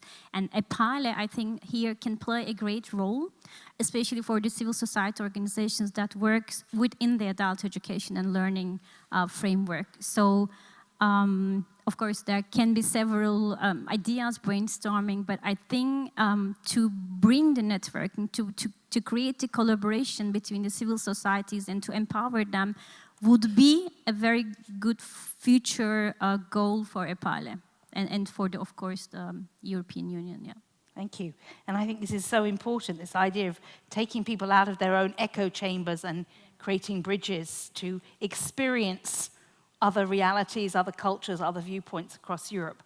Let me open it now to the floor. We've had a very rich exchange with the panel. Who wants to make a comment, a question? Over there, I've got someone. We'll bring you a microphone. Who else? Over here, we'll come to you. Yes. Please stand up and tell us where you're from and then make your comment. Hello, everyone. I'm from Greece. My name is George. My last name is so difficult even for the Greeks, so I won't even bother telling it to you. So, just a comment and a question to all the members of the panel. It is very interesting that after many years of focusing only on employability, skills gap, vocational training, continuing vocational training, now we see that the European Union, the Parliament or the Commission or whoever takes decisions, all of a sudden understands that there's a need to increase EU awareness. We have seen that especially now, because things change in the European Union, several elections. I think a few days ago or yesterday we had elections in Austria, and maybe the result of these elections is also an indication of how much we need EU awareness, and we need very much to increase people's understanding about the benefits of being a member of the European Union. Okay. Don't forget that Brexit is in front of us. But this needs... Oh, you're from Great Britain? Yes. Oh. Are you, okay, are you still with us? I think so, yes. Okay. I'm now Belgian, having been in Belgium for many years. So. Anyway, however, yes. this shift, this small paradigm shift in the policy of the EU requires from adult trainers and educators to assume a different role, yes, the role exactly. of a change agent, a person who will transform stereotypes, transform false assumptions, transform ideas about the European Union. I wonder what kind of content EPALE can provide to adult learners in order for, adult educators, I'm sorry, in order for them to become change agents. And I'm addressing this to the whole panel. Thank you. That's a else. very good Thank you very much. And I'll let them reflect on that in a moment while I also take this input. And this is certainly the challenge that we have put to them, that adult education with the changing society has got to step up to a whole new scale and a new function. Yes. Can we have the microphone to this lady, please? Thank you. Thank you. I'm Joanna Kane. I'm from the Workers' Educational Association in the UK. I'm very interested in the discussions around a whole range of issues, but the points I wanted to pick up are the points that were made about democracy and ownership, and that the colleague from the folk schools made at the start, and also the perspective from the wiki world around quality and how you do that. So I have a specific question. Willem at the start spoke about, for example, starring resources so that you could see that they are good quality. And I think that that's an interesting idea, but it immediately it came to my mind when you spoke about who's making the decisions and where the power lies and the themes and so on. So I just was interested in the panel's views on that approach of having starred resources and what we should look at and what we should focus on, and how that fits with a platform which is accessible and engaging, how we make it work. Thank you. Okay, so there's an interesting issue for us to explore, which is more and more stuff comes onto the site, but then how do we ensure quality of it, and how do we help people navigate it so they can see some kind of, somebody talked about taxonomy or hierarchy or curation that shows perhaps the quality of some of the content. So 2 interesting questions for our panel. Who would like to pick up on either of those 2 points? Anyone, feel free. I'm going to start here then, if I've got no volunteers. Yes, Christian. I find it interesting that we seem to be coming back to trust and enhanced transparency, and I would support that. Like last year's Republica in Berlin, I was handed a sticker that said, "Trust is the new blockchain," and I kind of love that. What I find is that I just looked when we had the earlier session question before we went to the audience. I looked up a manifesto that I was recently presented with at the Creative Commons Summit in Lisbon, and it is about a shared digital Europe. You can look it up under shared-digital.eu. And I'm just going to read out the 4 pillars of a shared digital Europe that is basically a manifesto for a digital Europe, basically. And it says that a digital Europe cultivates the commons, it decentralizes infrastructure, it enables self-determination on an individual level, but it also empowers public institutions. And by empowering public institutions, I would understand that as fostering transparency, fostering where does money go, how are decisions made, how is content developed. I don't think it is as much about what kind of content we develop. It's more about showing and transparently displaying how it came about that content was made and that content was distributed to this kind of learner or this kind of community.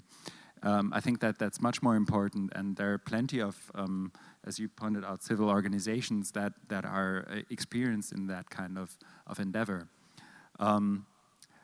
Coming back to like starring content, and what I really like is the web. It should enable everybody to participate and engage with others, and the idea of having peers kind of feedback their content, review their content in order to make it more qualitative and more approachable, or whatever your dimensions and your taxonomy would be. I love that. I love that much more than 3 people sitting in a dark room every Friday afternoon and deciding this content goes there, this goes there, this goes there. So in actually fostering and enabling the community to value and to determine the quality of their own content could be such a campfire. But wouldn't that sort of depend on, as Marin said, people feeling like they're residents rather than visitors? Because visitors don't spend the time to get to know each other and then to collaborate. Visitors come, look, and go. We need to make sure that the users are residents and then contribute the time and the effort. Just a quick follow-up. I loved when you presented, I loved the flow chart of where you are in the process. That's that kind of transparency. Well, we might be able to simplify that a bit, no, but like if you are just a visitor, you want to see where decisions are made, who are they being made by, who does that affect, what does that actually mean for me, and you want to be able to grasp that within like 10, 20 seconds. And I love that kind of transparency, and I think that's the way to go. So sort of full traceability on the path of the content that you're going to potentially seek, so you can see who developed it, how it was revised, who endorsed it, etc. Okay, who else wants to pick up on the question that we had at the beginning, which is that there is a shift in focus for adult education. Instead of just being responsible for uplifting people's skills and education, now it's being seen very much as a content to create active, engaged citizens, and this is a big change. And it implies a change in the people who are involved in it. So how could EPALE support this big shift and new responsibility for the adult education community? Gina, I thought this might land on your shoulders. Well, there are some different perspectives. I think a lot of adult education, especially the liberal adult education, folkbildning and so on, are following that tradition anyway. But of course, it's not that easy anyway to bring that in. And it really also takes a certain set of knowledge and expertise, willingness, and so on behalf of the trainer, teacher, whatever you call it. That isn't that easy to achieve. So I think here is one of the possibilities for EPALE to come in, also to see how do we work with that challenge. Change agents, yes, to a certain extent. The problem is, what are the working conditions of the trainers we're talking about? If you're a freelancer for 15 euro, and I'm thinking of Germany, Austria, if you're a freelancer for 15 euro a lesson, how much time and willingness do you have to really think of all the aspects? So, and then I have to think of something a colleague said recently at an event at the Parliament, who said, maybe we have failed in that. If you look around Europe and the developments, maybe we have failed in being that democratic change, being that citizenship. And I think that is something that we still need to discuss. There are researches that prove that people who participate in adult learning tend to be more open and more willing to deal with different people, different surroundings. But then don't we reach the right people? Or what kind of impact has it? I think it's still very much an open question. And there, I think EPALE has a role to take it further. Thank you. Yes, Phyllis. I can just really add on what you said, Gina. This is what we are actually, I'm also looking as or interested in as a researcher, the benefits of adult education at different levels, at individual levels. So what happens as an individual when you participate to adult education activities or training activities? What happens at the community level, and then the impact at the national level? So this is a very difficult question to answer. But there is evidence that there are different benefits. Yeah? Like you said, that people are more open-minded, especially for those who are participating, like folkbildung, liberal adult education courses. They have, they experience more self-confidence, more openness to cooperation, understanding different cultures, trying to try even different experiences, being open to different experiences. But on the other hand, I'm sorry to say that there is a decrease in this type of adult education, both at the funding level, at the policy level, and also at the practice level. Because, like I said in the first part, unfortunately, there is a vocationalization, that's what we call, of adult education and learning to answer the economy, the demands of economy. So we try this now, the new roles. If you look at OECD, World Bank, IMF, they have a lot of reports and papers on the role of lifelong learning, the role of adult education for dealing with future challenges. And where is the civic education there? Where is the folkbildung in that? No. It's all about upskilling, reskilling, making people employable. So employability is the main concern. To updating skills is the main concern for the future challenges. So that's why EPALE is important in keeping the tradition in folkbildung, empowering adult education. Thank you. And really making people understand that this is really important for future of Europe. Like the elections in Austria, we are happy that there is a big fall, for example, and this is really important to be discussed. This is really important to be taken on the table also at the policy level. So we need more funding and policy support for liberal adult educations, for civic courses, civic education, for folkbildung. This is really important. Yes, employability is good. Yes, adult learning is the key, or continuing education can be the key for the future challenges. But on the other hand, we shouldn't lose the main focus of adult education and learning. And I think EPALE can play a key role here. Also, like I said, to increase the visibility, to create lobbying, for example. Why not? If we have a very good quality platform, having evidence-based blog news, evidence-based pieces of information, we can use it as also for lobbying at the national level and also at the European level. So I really like that idea that we can be creative on this sense as well. So to disseminate what we think, what is really important for adult education.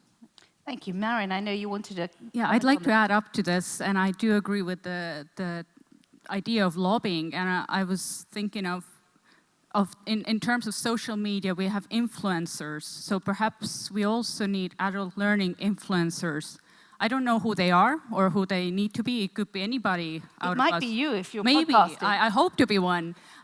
So I think this is how we can go more out there, and I think for EPALE we just need more engagement, and like we've said, it needs to be easy and accessible so we can feel that we want to be engaged in that platform with the influencers. Okay. Okay. For European advocacy, please contact EAEA. Thank you.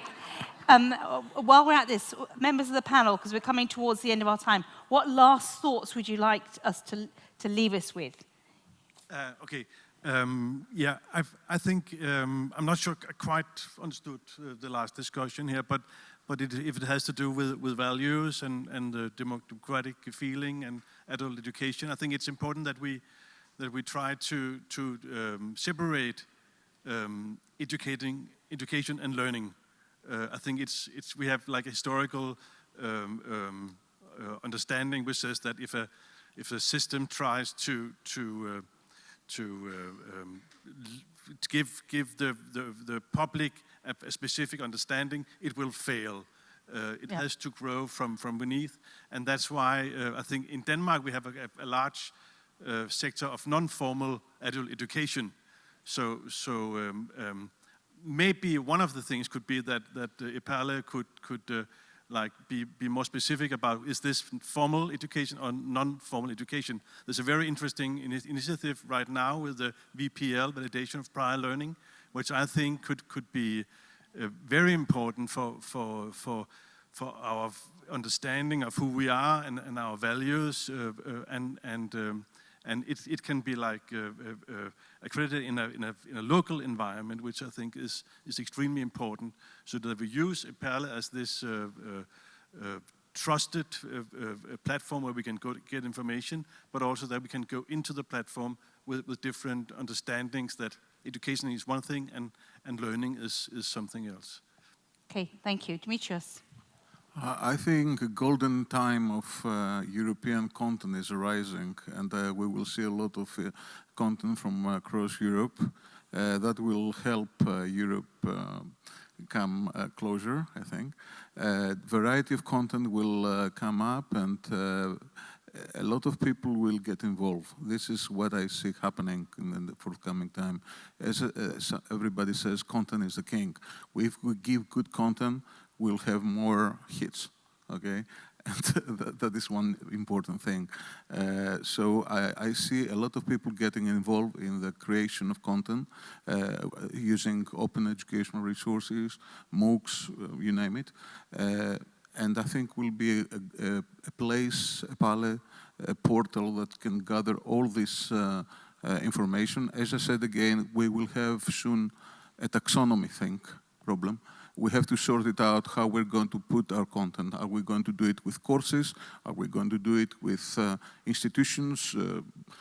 We have to think about that in the near coming future, how we will do that. But we will have a lot of content, that's for sure. Yeah. Okay, excellent. Well, I'm going to draw our panel to a close. You've given us lots of things to think about, some different visions about where EPALE could go and how it could contribute both to the vision statement set out by the Commission in the morning and the broader perspective of how European societies are changing and where is the role of adult learning and adult education in that bigger picture. So can we say a warm thank you to our panel for feeding our thinking.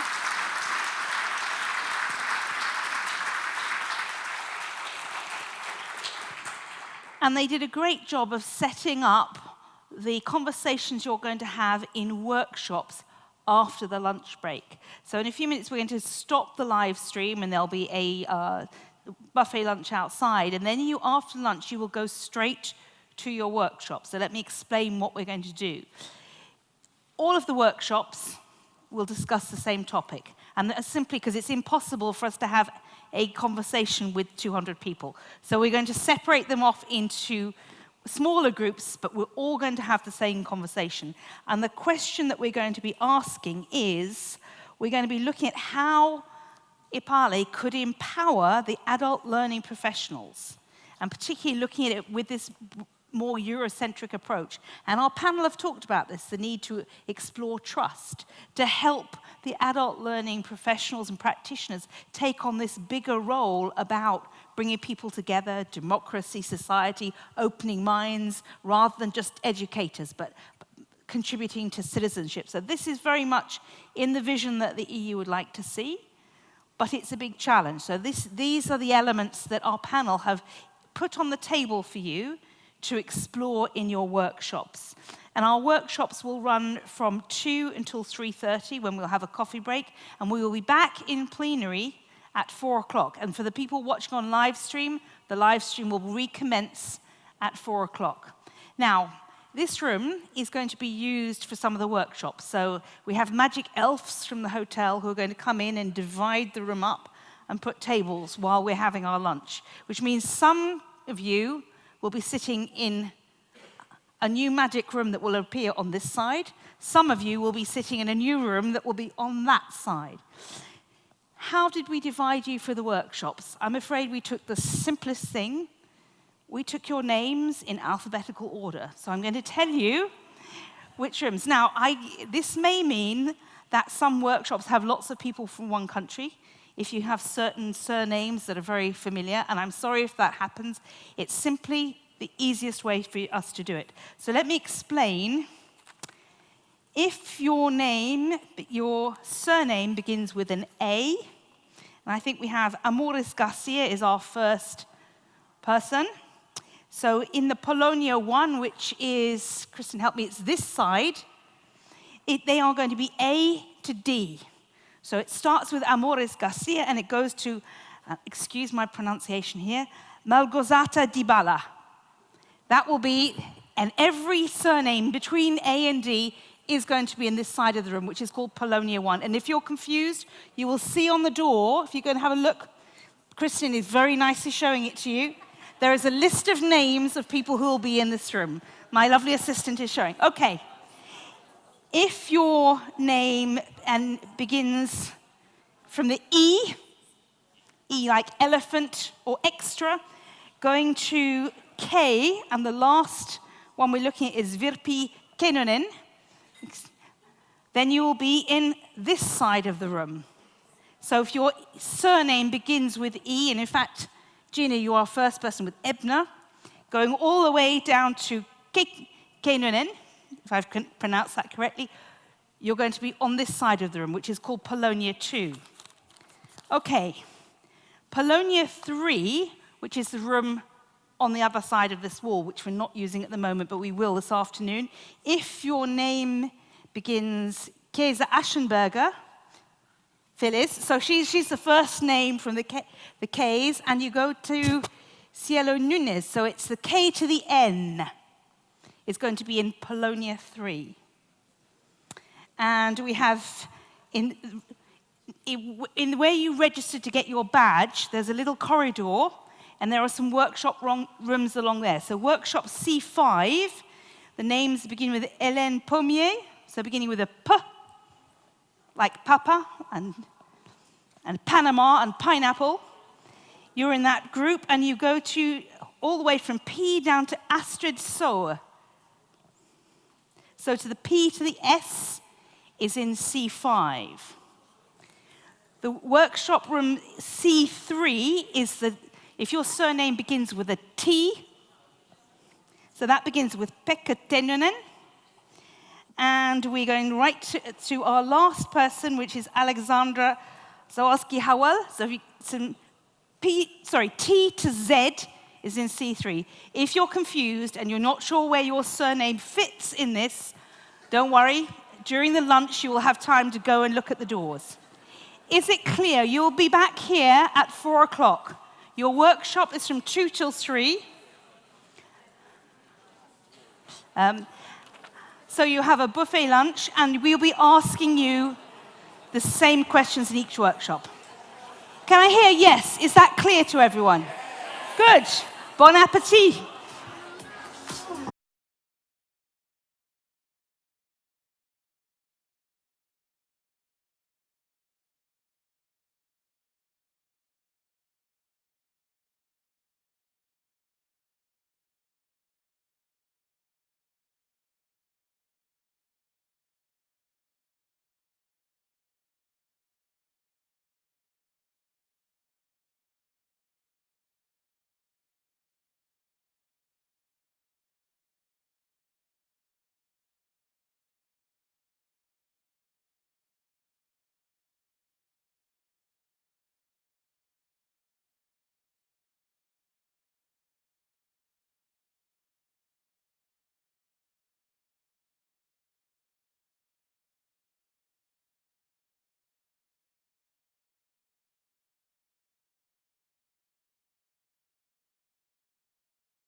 evening, ladies and gentlemen. Let's get started again. I know it's confusing, different layout. Let's take a seat. Come on in, all welcome. Thank you.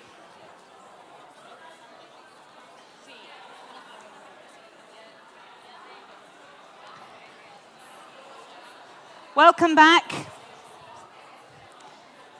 There are plenty of seats here at the front.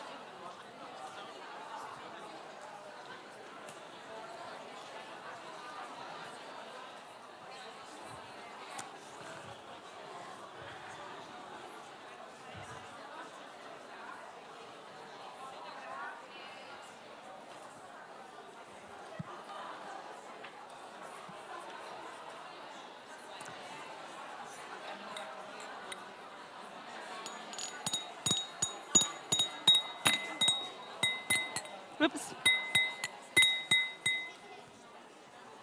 Okay, let's get started. There's still plenty of seats here and different tables. Come in and take a seat.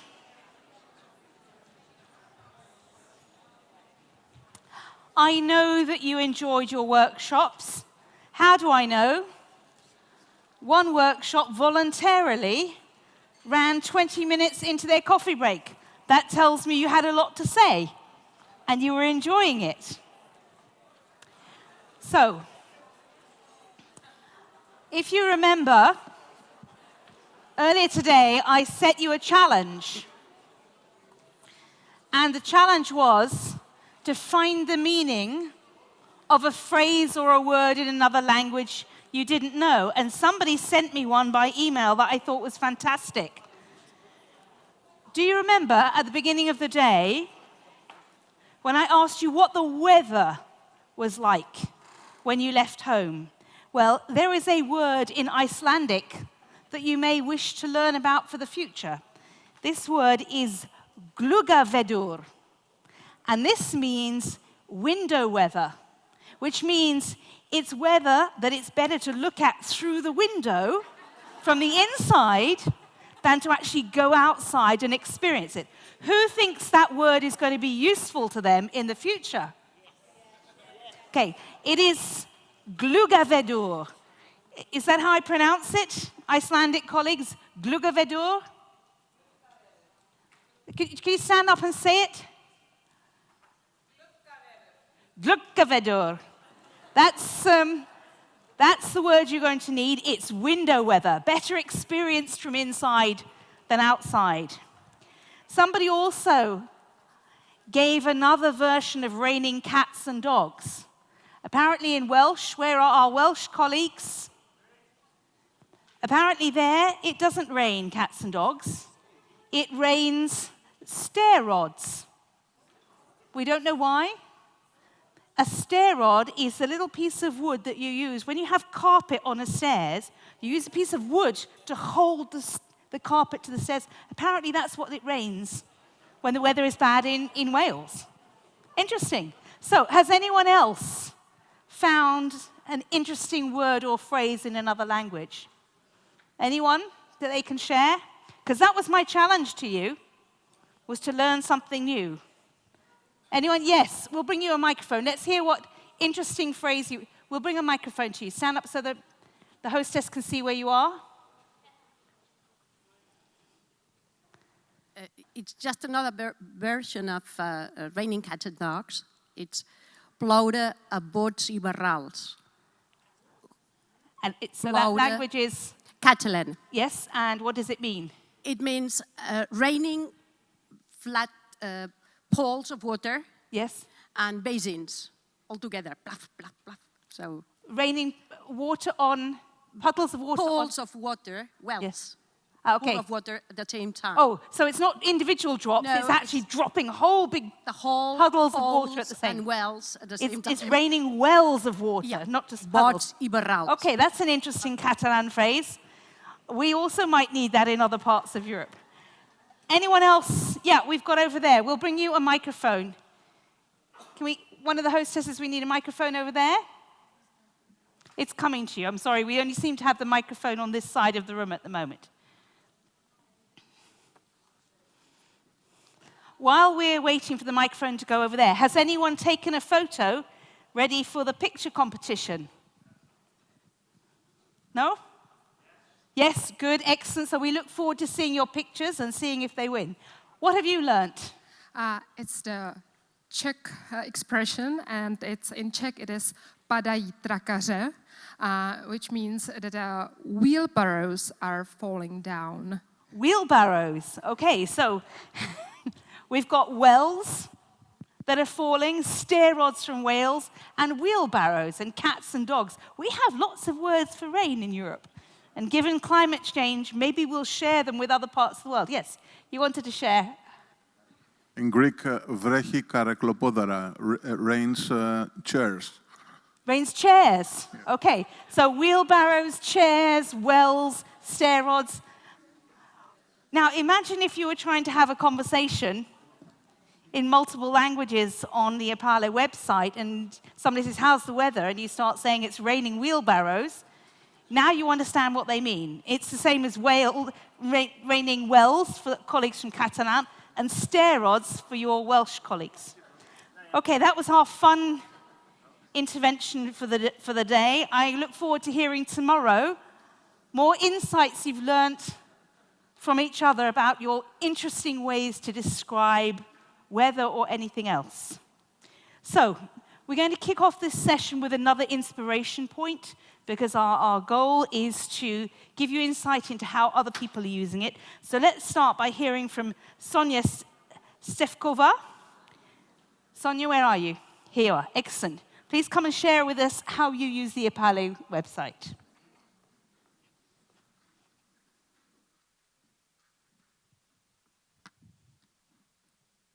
Good afternoon, ladies and gentlemen. My name is Sonia Stefkova, and I'm coming from Slovakia. I would like to share today with you my experience with EPALE and with Erasmus+. So I would start to introduce myself. Who am I? This picture is from my last run I did 2 weeks ago, because I think all life we are learning and we should never stop, as well as we should never stop when we are running in the middle of the journey. When I was a kid, I wanted to be a teacher, but I never pursued this career. I was focusing more on business. My parents were my inspiration. I studied at French school, ESCP Europe, and I also got opportunity to study in Texas at the University of Texas in Austin. I was working then in corporation in New York, and then I moved to Slovakia. I was not happy working in corporation, and I was searching for something different in my life. And this is how I discover coaching, neuro-linguistic programming, and all other tools that are related to development of people, development of, I would say, people during the whole life. One of my things that I'm still pursuing in the teaching, learning, and non-formal learning is my piano. I'm playing piano third year because this is something what I stopped as a kid, and now I regret it. So I would say there is never a time we can start to learn something new. What I do, as you could see, I was not happy in the corporation, and I was more interested in self-development, and I created my own projects, which I truly love, and that are combining education, self-development, and business. First project is called Pozitívna myseľ, in English, Positive Mind, and we created tools for people to find a coach. Later on, we created also online booking so that people can actually book the session with coach, and they can also have online coaching. So this is something what is now going to be implemented in Slovakia in one of our bank for their VIP clients. Our other project is called Top Coach, and this is how we also got to the platform EPALE, or through which we discover all these amazing tools. Top Coach focuses more on trainings of adults. We have clients in corporations, also kids, youth people. We created our own in-house products, which are called New Leaders Academy, that focuses on leaders in corporation, and also we focus on keynotes called Let Talk. Later on, we cooperated with University of Tomáš Baťa from Zlín, and we created also training called Baťa Know-how. I would like to also play you a short video about how we provide our keynote talk, during which individuals can discover different topics of soft skills, for example, communication, leadership, which we also applied in our Erasmus Plus project. So I would like the technician to help me with the video.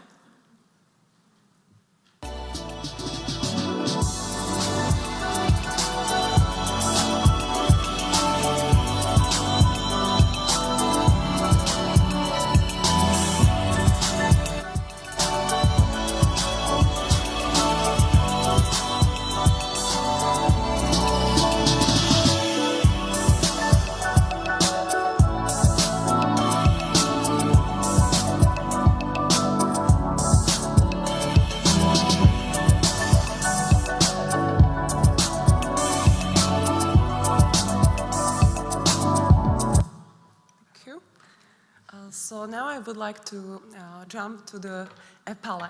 I could say, and when I was actually asked to prepare this presentation, I called it Nice to Meet You, EPALE. EPALE was for me kind of golden gate to discover different partners that could be our partners for Erasmus Plus project.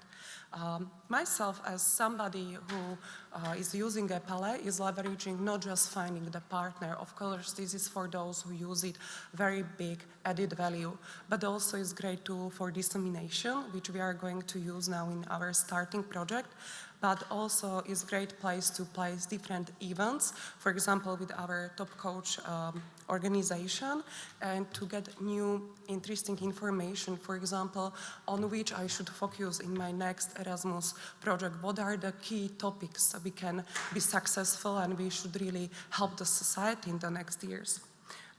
My next challenge on EPALE is to be more contributing through blogs. And I can say that I would like to thanks to our national agency and also the State Institute of Vocational Education to make presentation during seminar about Erasmus Plus, about EPALE, because I didn't know really about this platform and they made a great job. They were also very helpful when I was creating my profile, when I needed something technical I could not manage on my own.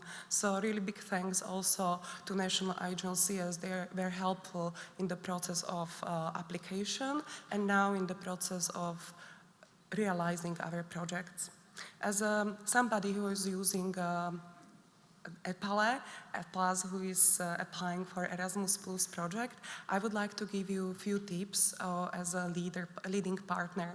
I can say that the last March we were partner of 12 projects and we got approved 5 projects. So now I wish my days have 48 hours, not 4 hours to manage everything. So I would say as leading partner, it is very important to know what are the key topics in the key action you choose to apply in.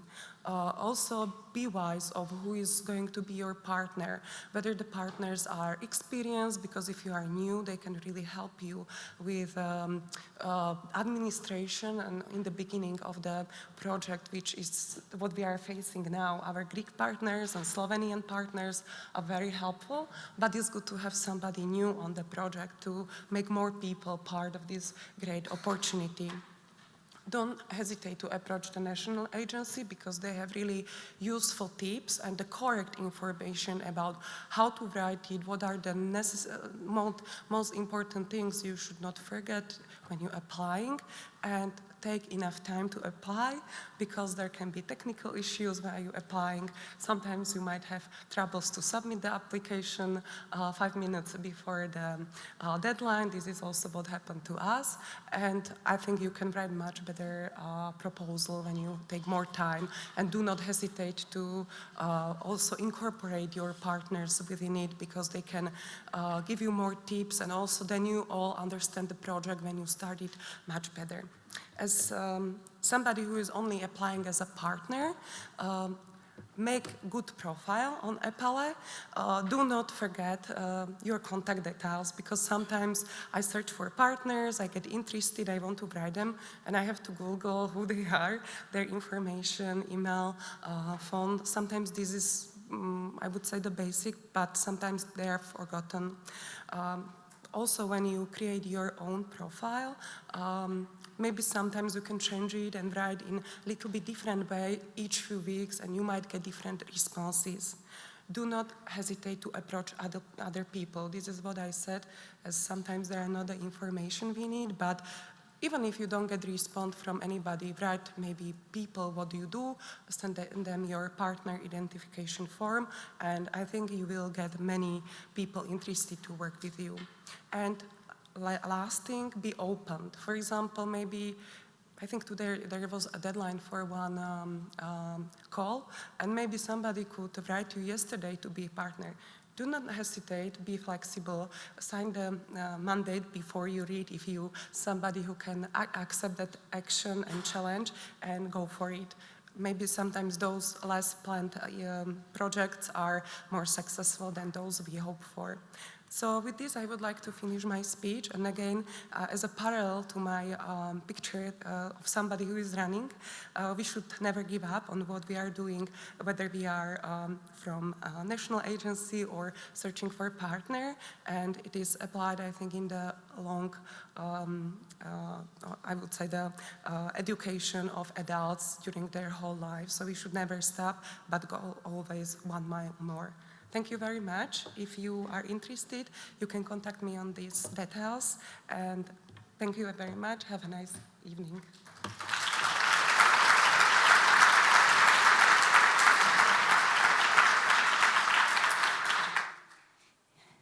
Lovely, thank you. It was really interesting to hear your experience and very practical advice for people about the difference between being a leading partner or just another partner. It was very helpful. Now, you've just been in workshops where you discussed the questions of what are the benefits of an EU platform and how does it support your professional context, and I think you've answered that very nicely. But what we're going to try and do now is have just some brief insight into the conversations you have. Now, I was told, don't worry, each workshop will have 3 key messages, and in the coffee break, it'll be easy to integrate them. Now, you're in the workshops, you know how rich your conversations were. So I received 8 or 10 pages of notes from every workshop. There is no way we can do justice to synthesizing that all for you now. So what I will promise to you is that it will all be captured and put into the detailed reports of this meeting that will be made available after this event to the online viewers and to the people who are here. But just so that we can get a little sense, some flavor, I am going to ask a few of the workshop rapporteurs or facilitators just give us some sense of some of the conversations that you had. So these are the questions you were all asked. So what do practitioners need in order to further engage in dialogue and exchange? What can EPALE do to help? And then finally, what features should we be implementing to allow you to go further? So we had these simple questions. I'm going to ask the note takers from a couple of the different workshops to come forward and share some of their content, because I think it was very good. We do have somewhere in the room your notes. Where are the notes? Colleagues, we've got the notes over somewhere? Not necessarily. Okay. Can I ask any of my facilitators or note takers if they can briefly just speak? Okay, brilliant. We're going to give you a microphone, and if you could give us just, I understand, the top ingredients rather than the full recipe, because we've promised that to everyone because there's a lot of really good contents. Looking at these questions, what were the key messages that came from your group? And remind us which room you were in. I was in... Is that on? Can yes, you hear? It is on. I was in the room over there. I don't know its name. It's called P3. P3 Posse. Okay. We basically looked at these questions, and there was a general consensus for a better functionality for the website, better search functions, better organization of resources, being a little bit more contemporary with some of the the functionality basically for the website. For example, instead of using tags, using things like hashtags. Can we use ideas from social media such as WhatsApp groups, Facebook, voting on posts rather than comments, the use of sort of contemporary technology that people are using. So, for example, you've got apps such as Tinder, which you load up your own details and the things that you're interested in. So if people are able to put similar things down that they're interested in, then you can be matched so that you're being matched matching function, yeah. with fellow colleagues from different sides of the EU that have got similar interests to yourselves. Rather than things being new posts, more about different topics which are trending, which would link them with the hashtags. Looking at existing examples of good practice, see how they work, such as e-twinning. General consensus to disable the login function, and also another general consensus of enthusiasm for the app when that comes. And then looking at some of the reference groups, the regional reference groups and stakeholder groups as being the catalyst for promoting the changes within EPALE. And also the opportunity to look at new things like maps with layers so that you can analyze data according to where you are from on a local level, but also analyze data according to your themes and your interests. Okay, thank you. So you gave us some really good practical examples about, on to question 3, the functionalities that would make EPALE more user-friendly and more concrete. Anyone else from my rapporteurs or facilitators group who could give some insight, thank you, on perhaps the first 2 questions? And remind us which room you were in.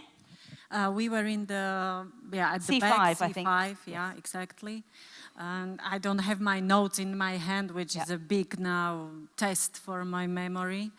But definitely we thought of making the EPALE more simple. Yep. Maybe more specific.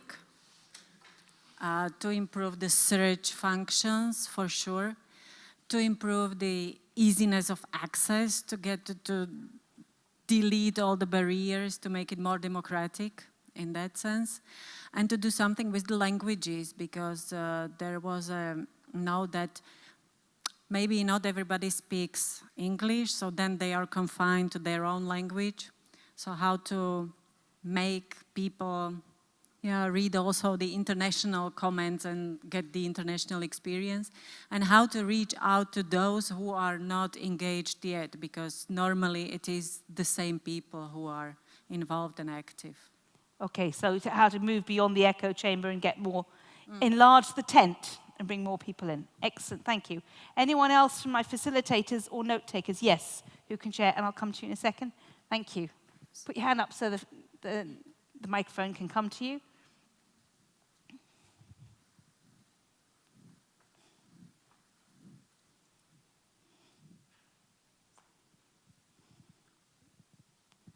Hello, everyone. My name is Marica. I believe that my group was in C3, if I remember correctly. Yep. And we discussed these questions, and I think that we agreed on most of them. But what was found fundamental is to find and give a reason to users why they should need and use EPALE. So there were some practical suggestions, such as any form of recognition, perhaps some badges on the site, some labels that could be quality labels or maybe activity labels. Active users could be rewarded in some way. It doesn't have to be material, but it could be a recognition of some sort.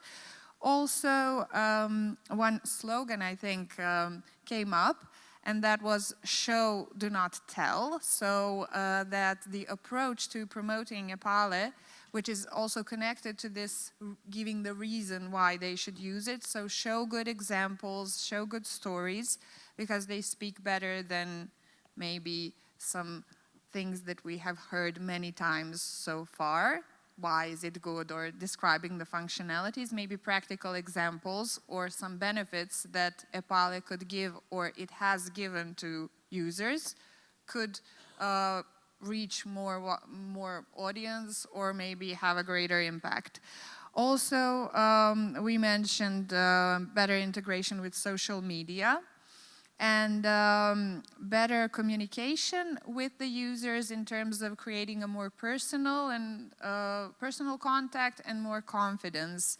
I think that one valid and very good point was noted, that many people lack digital skills in the first place, so we are promoting a tool which they do not have the prior knowledge to use or not sufficient knowledge to use. So it's not a problem per se, but the insecurity is. So maybe we should think in terms of making a couple of pre-steps before asking them to engage, then showing them or maybe teaching them some more basic steps. And the third point, in my head I told two, and this is the third. The third point would be definitely creating smaller communities within one big community. I think that almost every participant in our group came to this or said it at some point, that there is a lot of content and it definitely should be narrowed down somehow, be it according to the target groups or maybe some topics that are relevant, and that led to suggestion that tags should be updated and maybe rearranged with this in mind, with these new topics in mind. And also maybe more personal contact with adult educators, practitioners in terms of communication. So just to gain some human relationship, because it's all virtual, so just to keep that human feel to it. Lovely. Thank you very much. Thank Some you. very good insights there. Gina, we're going to bring you the microphone. If you just stand up so the hostesses can see who you are. That's it. Great. Thank you. Okay, thank you. I'm in a similar situation as one of the colleagues before. I don't have my notes, so I'm trying to rely on my memory, which isn't a good thing to do. I think one point that was really important for the participants is that EPALE is and should be a safe place for discussion. And that needs to be continued and probably even strengthened, because in order to really participate in exchange, that needs to be in place. We were also talking about the issue of translations, as others have said, and especially also professional translations for texts that are important. Concerning teachers and trainers and how they can use that, there was a strong recommendation that there should be really also practical but also methodological help that makes their lives easier in their professional approach. Now, one point that was really, really interesting was a discussion about how we can deal with themes, because the feedback was that the current themes that we're having might be too broad for a more concrete result for the participants. So that on the one hand, there are national differences, and there isn't enough room to discuss them more in details. The other issue is that sometimes people have very specific questions when it comes to certain topics. Like who has when access to learning when it comes to migrants, and is it free or not? So really more details. And we came up with a suggestion of super users who would be responsible to coordinate some of these issues, like those national differences, and really see where are there any contributions, can we combine that, and so on. But also for the thematic, that either people can post their questions. So how does the subsidies work in your country concerning this and that, and then invites other to contribute, or that we run it through those super users, where you could ask them the question and say, could you invite others to participate and have that discussion. So to be able to have more focused debates rather than the general themes. So I think that was a really useful discussion that came up. I apologize, that's mainly what I have. If someone else wants to come in. That's great, thank you. And it was a bit of an unfair test because we took away your notes and then we asked you to speak, which is, it's actually, we've done you a favor because for things to go from short-term to long-term memory, what you need to be able to do is immediate recall and repetition. So it's good for you in the long term if it's challenging. Okay, so we've gathered here input around the way that the site is structured to make it easier to navigate. There's some input about tailoring to different audiences and improving the user experience, making it more friendly, more relevant, more easy to find things. We've got some things about addressing issues of equity, that it is an online tool, and that by definition is going to exclude some, many of whom might be the people who are most in need of adult education. And there's no magic solution to that, but it needs to be reflected upon in the way you approach it. You've got super users, and we've got incentivizing people to become experts or some kind of note to show that they have a lot of experience and can respond. So there's some elements there that could be picked up that's practical. Let me now, as I promised, you will get all the results of the notes, so all of the details of the things that you shared. And I appreciate we invited you to give us concrete examples. And I've looked through the notes. There are quite a few in there that will be shared with you. Does anyone want to share something they heard in a workshop that they think that's really interesting, other people should hear? This is an open microphone moment for anyone to say something that hasn't come up. Yes, thank you. We'll bring you a microphone. It's coming right there. Thank you. My name is Carlos Ribeiro, coming from Portugal. I just want to share an idea about it's the same way instead in the field, offering training and education solutions. Instead that we need to create scenarios for learning. Our mission is to create scenarios. And in our EPALE site, we have all less done this idea to have scenarios in a very, very strong dynamic to use this site. We need to be a kind of Netflix for adult education. Yeah. We need to have this idea that emotions can be in the front door of the site of EPALE. We have, for example, a very nice project. The name is Tell Me. It's about theater for learning languages. We need, when the UNESCO gives the awards for this project, we need to have it in front of our, in the first sea of our sites. We need to have emotions, we have to have scenarios of learning. And so we need to change a lot of things, connect with emotions, connect with feelings, connect with human beings, and it's a kind of changing of paradigm of our site and our development. Thank you. Okay.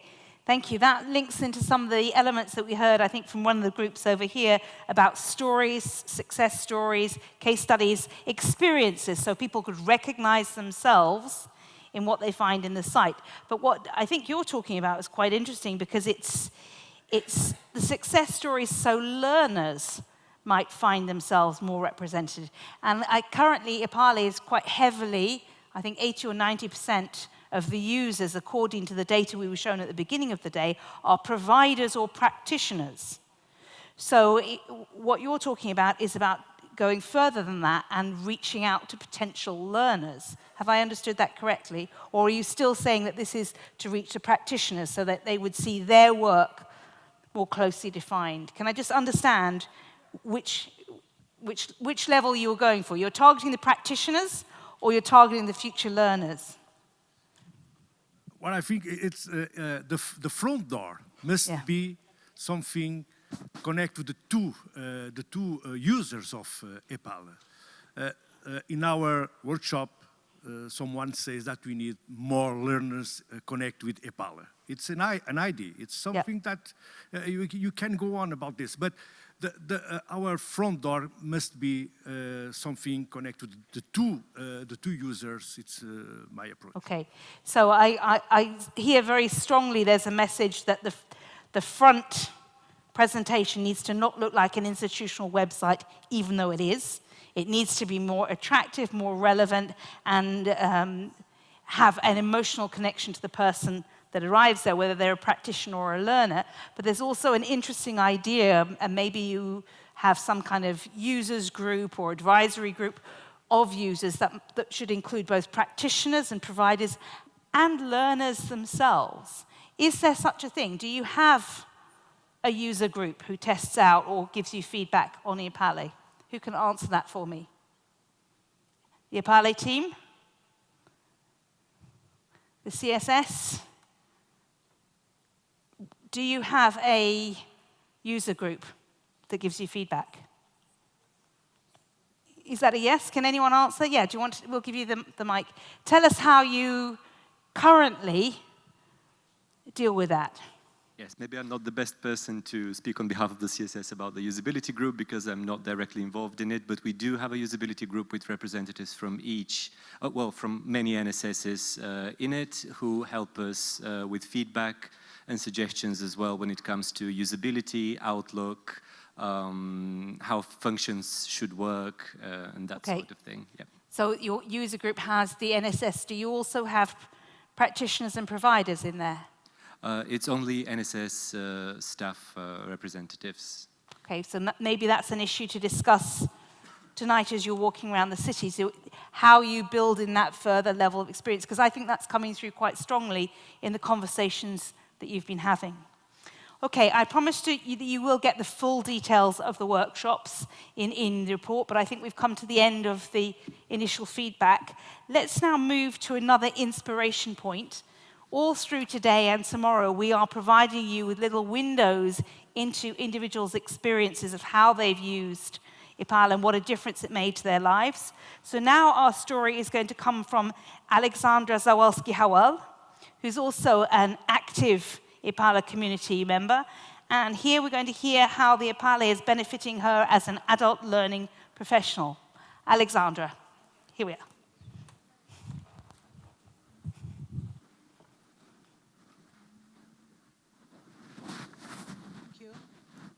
Everyone. Thank you to organizer for the invitation. It is very great to be here, and thank you. You are still here also. I am a member of the EPALE community since 2016. I'm not a teacher. I am a fervent propagator of the idea of the lifelong learning, and I see myself as an inspirer of the learning. I represent Żory Municipal Public Library, Southern Poland. One of main goals of our library is to create an opportunity for our clients to benefit not only from rich resources of books, magazines, and multimedia, but also through offered activity forums ignite the process of self-development and self-realization. We put a lot of focus on non-formal education in different fields. To make it easier, we implement educational international project as well as various educational local events with important social themes. Let me introduce one of them because EPALE has influence on what happened in our project.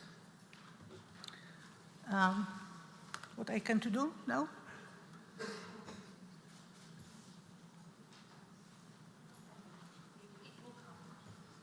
Yes, no? Okay.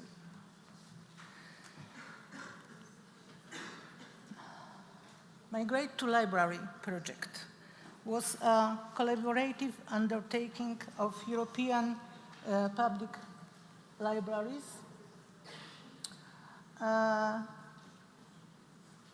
as follow. Vilnius Library, Public Library,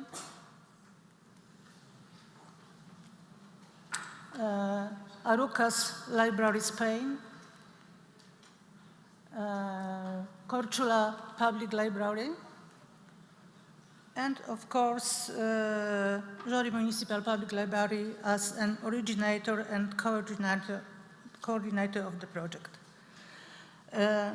Main goal of the project was to exchange good practices and acquire competencies by the participants which are used currently or will be used in the future in the area of non-formal education conducted by librarians for the integration of local community with migrants.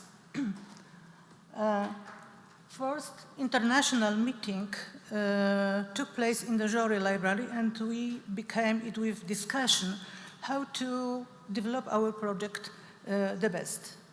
During this meeting, we carried out a very interesting program, and a part of them was a workshop.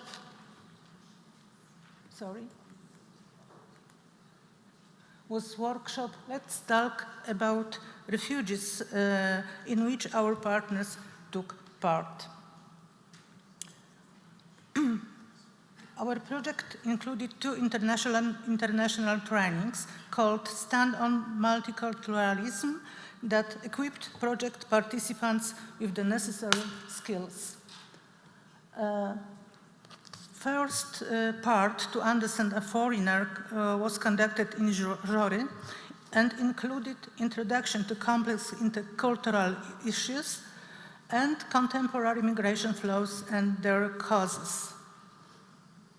Part 2, called Others Also Belong Here, carried out in Zagreb, included following subjects: gradually integrating migrants into the local community, relieving culture shock, and correct reactions to hate speech, discrimination, and violence.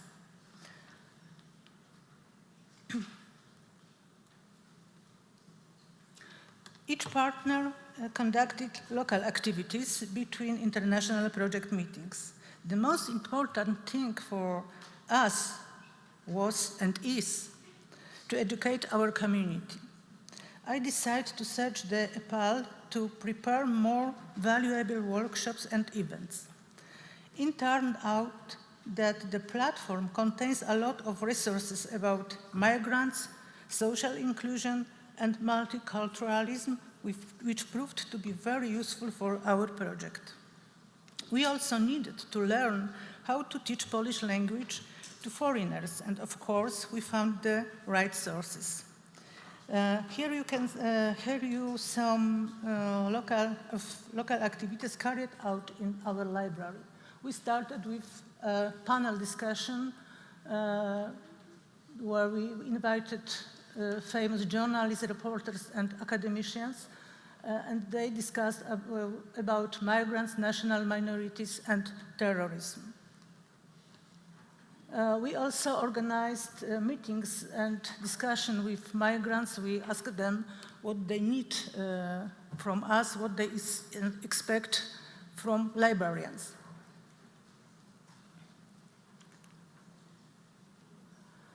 And here you can see Polish language without barrier. It was Polish lessons for migrants run by a librarian.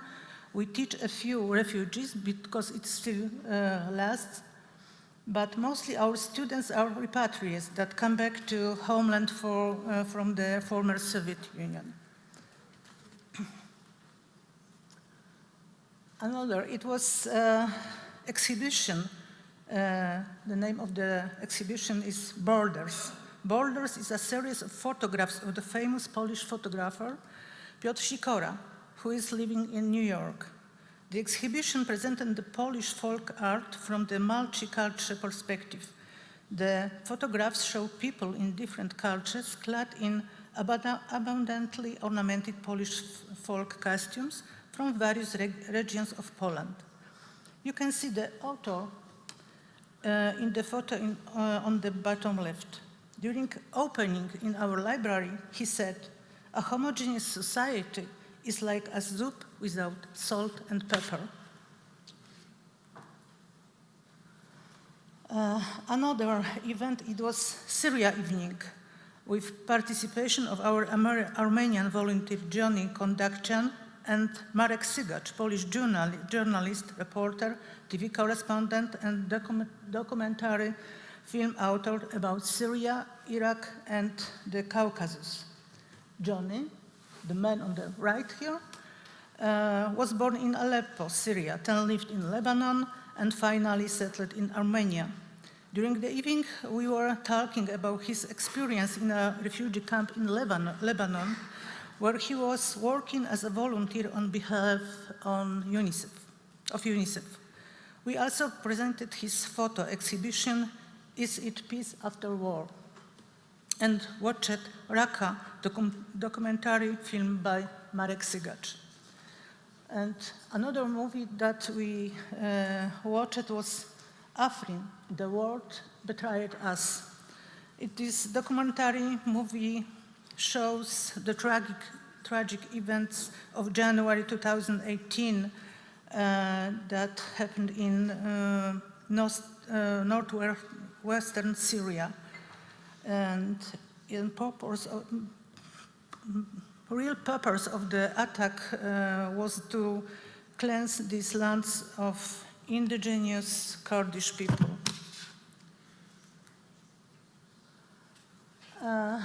We also organized really long series of events, Language Shapes the World, that touched on topics such as reading for the time of hate, how to recognize the truth, how hate kills dialogue. We also organized a conference for teachers, titled also Language Shapes the World. Our project ended in April this year, but we still continue activities in this area. And for example, 5 of October, we will organize discuss hatred in the language of the internet. We have a lot of results, good results of our projects that improved all our participants and had a big influence on our community. Additionally, we published an electronic publication, Migrate to Library Good Practices, that you can find on our website, on EPALE platform. And we also put on YouTube channel a short video documenting the international project meetings that was very, very rich. It is really worth to see and spread. I would like also say that, here is the publication. I would like to also say that some time ago, I found on EPALE proposals of interesting courses that inspired me to write another project of mobility of adult education and submit to Erasmus Plus program. Fortunately, we received funding, and from December we are starting to implement the project Work in European Style. Happily, also in the action second, exchange good practices, partnership, we will start to implement another project called Responsible Dad, about paternal education. Thank you very much.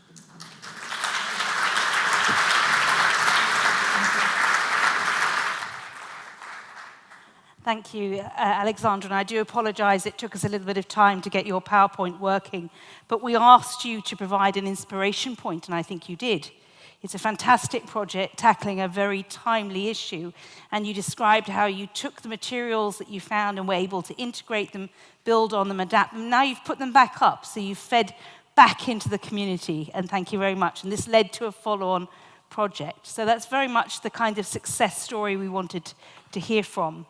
And we're going to have our final input of the day, which is another inspiration point, which is going to come from another part of Europe. Can I invite Ramon Mangion to come and give us his input? And I think we already have your PowerPoint ready and loaded.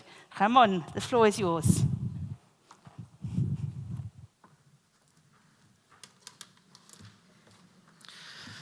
Okay, good afternoon. I know that my presentation is the last one.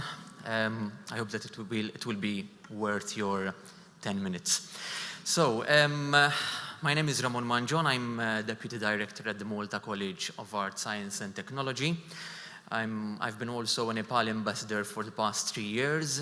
I actually won the award for the most engaged EPALE ambassador in the Malta Adult Learning Awards of 2016. And I would like to share some of the ways that I use EPALE in my personal career and also at my work at MCAST. Okay, so EPALE is a very useful tool, you know, because that's why you are here and you want to make it more useful. There are various areas: dissemination, events, resources, practical tasks, EPALE ambassadors. So these are the things that I will be speaking about during my presentation just now. So let's start with dissemination and events.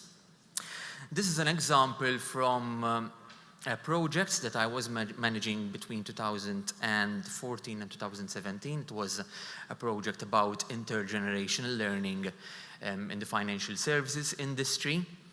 And we used EPALE quite a lot, actually. We did upload a part in the news section to promote the final conference of the project, but also the resources. Okay, so one of the major uses that I make use of EPALE is basically to share the resources of different projects. Well, you get bonus points from the national agency because you're disseminating your platform, but then again, these are all useful resources that others can benefit from. Okay, so that is one example. In fact, I do urge you to go into the project website, ilpo55.eu. It's finished now, but the resources are still there, or you can also see them on EPALE. The second example is when it comes to dissemination and events. As you know, in November of last year, one of the teams was related to career advisory. And so I decided, in my role as an EPALE ambassador, and also since I work at the college, we have a team of career advisors. I sent a mail shot about EPALE to the outreach department and our career advisors to create awareness. And they actually told me that they went into the websites, they saw what was available and how it can help them. And also the second initiative, which I really found useful, was the link with the local communities. Well, as you know, Malta is small. We have local councils, but local councils are obviously small as well. But many local councils organize a lot of community education programs, and also they are involved in various EU projects. And so basically the idea was to inform them about the partner search facility and also the resources which they can use in their adult learning projects, in their community education initiatives that they do. And this was in collaboration with representatives from the local councils, association, etc. When it comes to resource usage and sharing, this is another project that I was coordinating. We just finished it. And in fact, I think it was about 2 weeks ago, I uploaded the results of this project, which is an online course for healthcare assistants and an online course, one in English and one for German, focusing on the healthcare sector. Basically, this project was about developing an online course for healthcare assistants. Then we had about 33 students or 36 from the very beautiful island of Tenerife. They came to Malta, they did 1 month of practical sessions at the college, and then they spent another 2 months in Germany doing placements in residential homes. And basically we prepared these courses to prepare them both in English, in German, and also in the actual care technical material. The next one is a personal one. I don't do it now because of time, but up till recently I used to deliver courses in computer literacy to adults, particularly elderly people, to try and bridge the gap. And this is a research which I shared, which is basically practical task in Word and Excel, which I used to give to my students, and I also shared it on EPALE for others to use if they want to. The second one, it's a bit more interesting. It goes back a few more years. In Malta, we had the National Diploma in Teaching Adults, and I was one of the lecturers of this diploma. I used to teach a unit titled Instructional Methods for Vocational Education and Training. Basically, it was targeted at adult educators that taught vocational subjects, and the idea was to give them skills on how to teach vocational subjects to their adult learners. And one of the tasks that I did, which had 2 objectives. Firstly, to entice my students to join and register with EPALE, and also visit EPALE, and secondly also to have a different type of lesson or maybe something a bit different. So I gave them a task to register with EPALE, to find information about VET, and well, it was quite interesting because I got numbers, I got people to register, and we also discussed EPALE in class in relation to vocational education and training. The next project, which is very interesting as well, it's a current project which the Malta College of Art, Science and Technology is doing in collaboration with, I hope I say it well because it's a long title, the Ministry for Family, Children's Rights and Social Solidarity, where MCAST developed a small course, a short course in financial literacy. It's EQF level 3. And basically when we were chosen to develop this course, and we chose lecturers and people to develop the course, I thought, well, EPALE has a financial literacy team. So I sent the link to my colleagues, and they actually used this platform.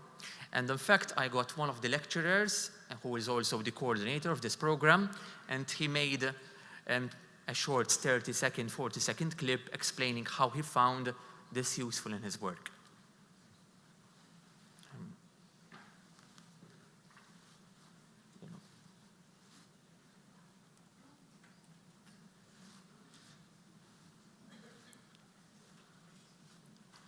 There should be sound.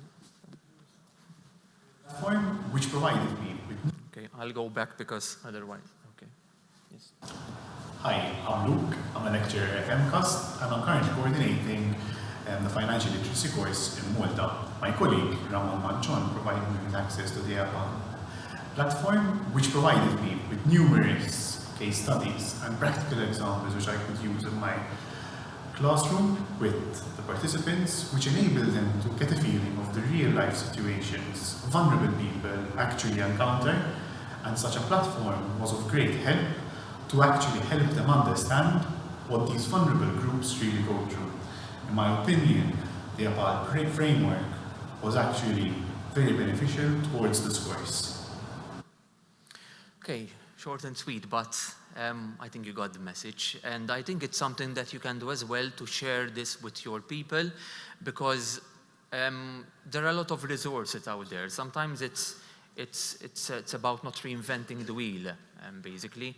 There are many opportunities on EPALE platform, and it's a very useful platform in my opinion.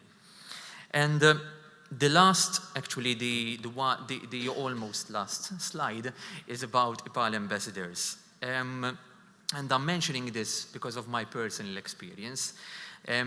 I think in one of the workshops or someone earlier on mentioned the need to have, I forgot the word exactly, but people to champion EPALE or something like that. And I thought, well, we already have the ambassadors in various countries, so maybe it's time that we gave them a push, or we push the role of the EPALE ambassador a bit further, because they can help in user recruitment. Last year, for example, I organized 2 events in my role as EPALE ambassador. I also mentioned EPALE in radio programs, the sharing of resources, participating in online discussions. So online platform such as an EPALE, such as the EPALE platform, can be also as an opportunity for many, and the ambassadors have an important role in this as well. And to conclude with, future plans on how I will use the EPALE platform.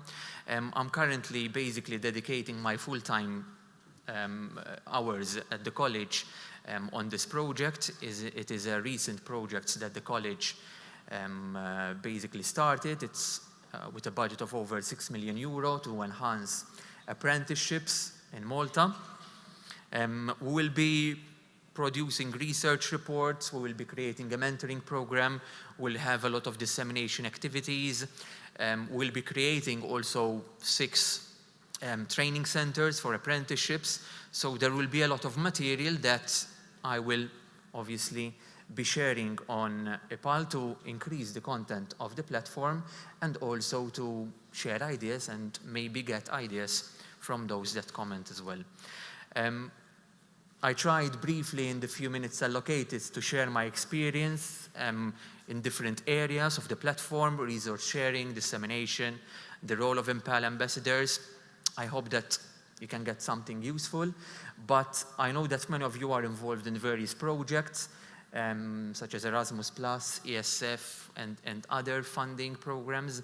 And I'm sure that EPALE can help you also in such programs to search for partners, to upload resources, and even if you are an adult educator, to find material or to share your material with others. Thank you.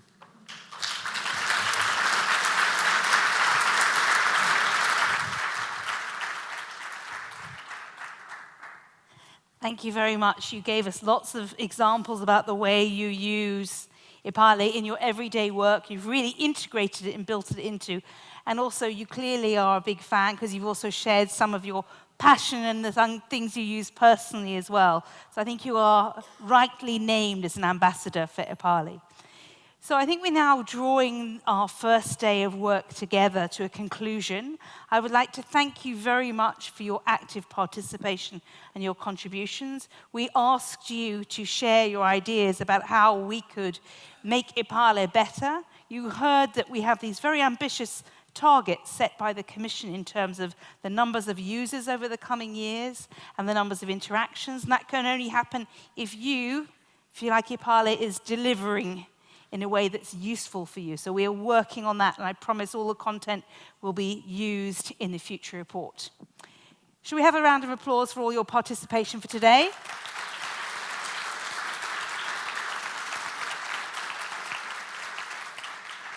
Thank you for those who are not in the room but who've been watching us on the live streaming, because I've been seeing some Twitter comments through the day, so I know we have an audience beyond this room. So thank you for those, and tune in tomorrow. We start again at 9 o'clock promptly, please. For those of you here in this room, at 5:45 we will be meeting downstairs, and you will have drinks and nibbles, and then we'll be taking you out in groups for a 1-hour walking tour of the city of Warsaw. And remember, my challenge to you was to find out the meaning of some interesting words or phrases in other languages. I will find out tomorrow morning. I'll ask you what new and interesting words you have. So on your walking tour or over your drinks tonight, let's learn a little bit more from each other. Thank you and have a nice evening.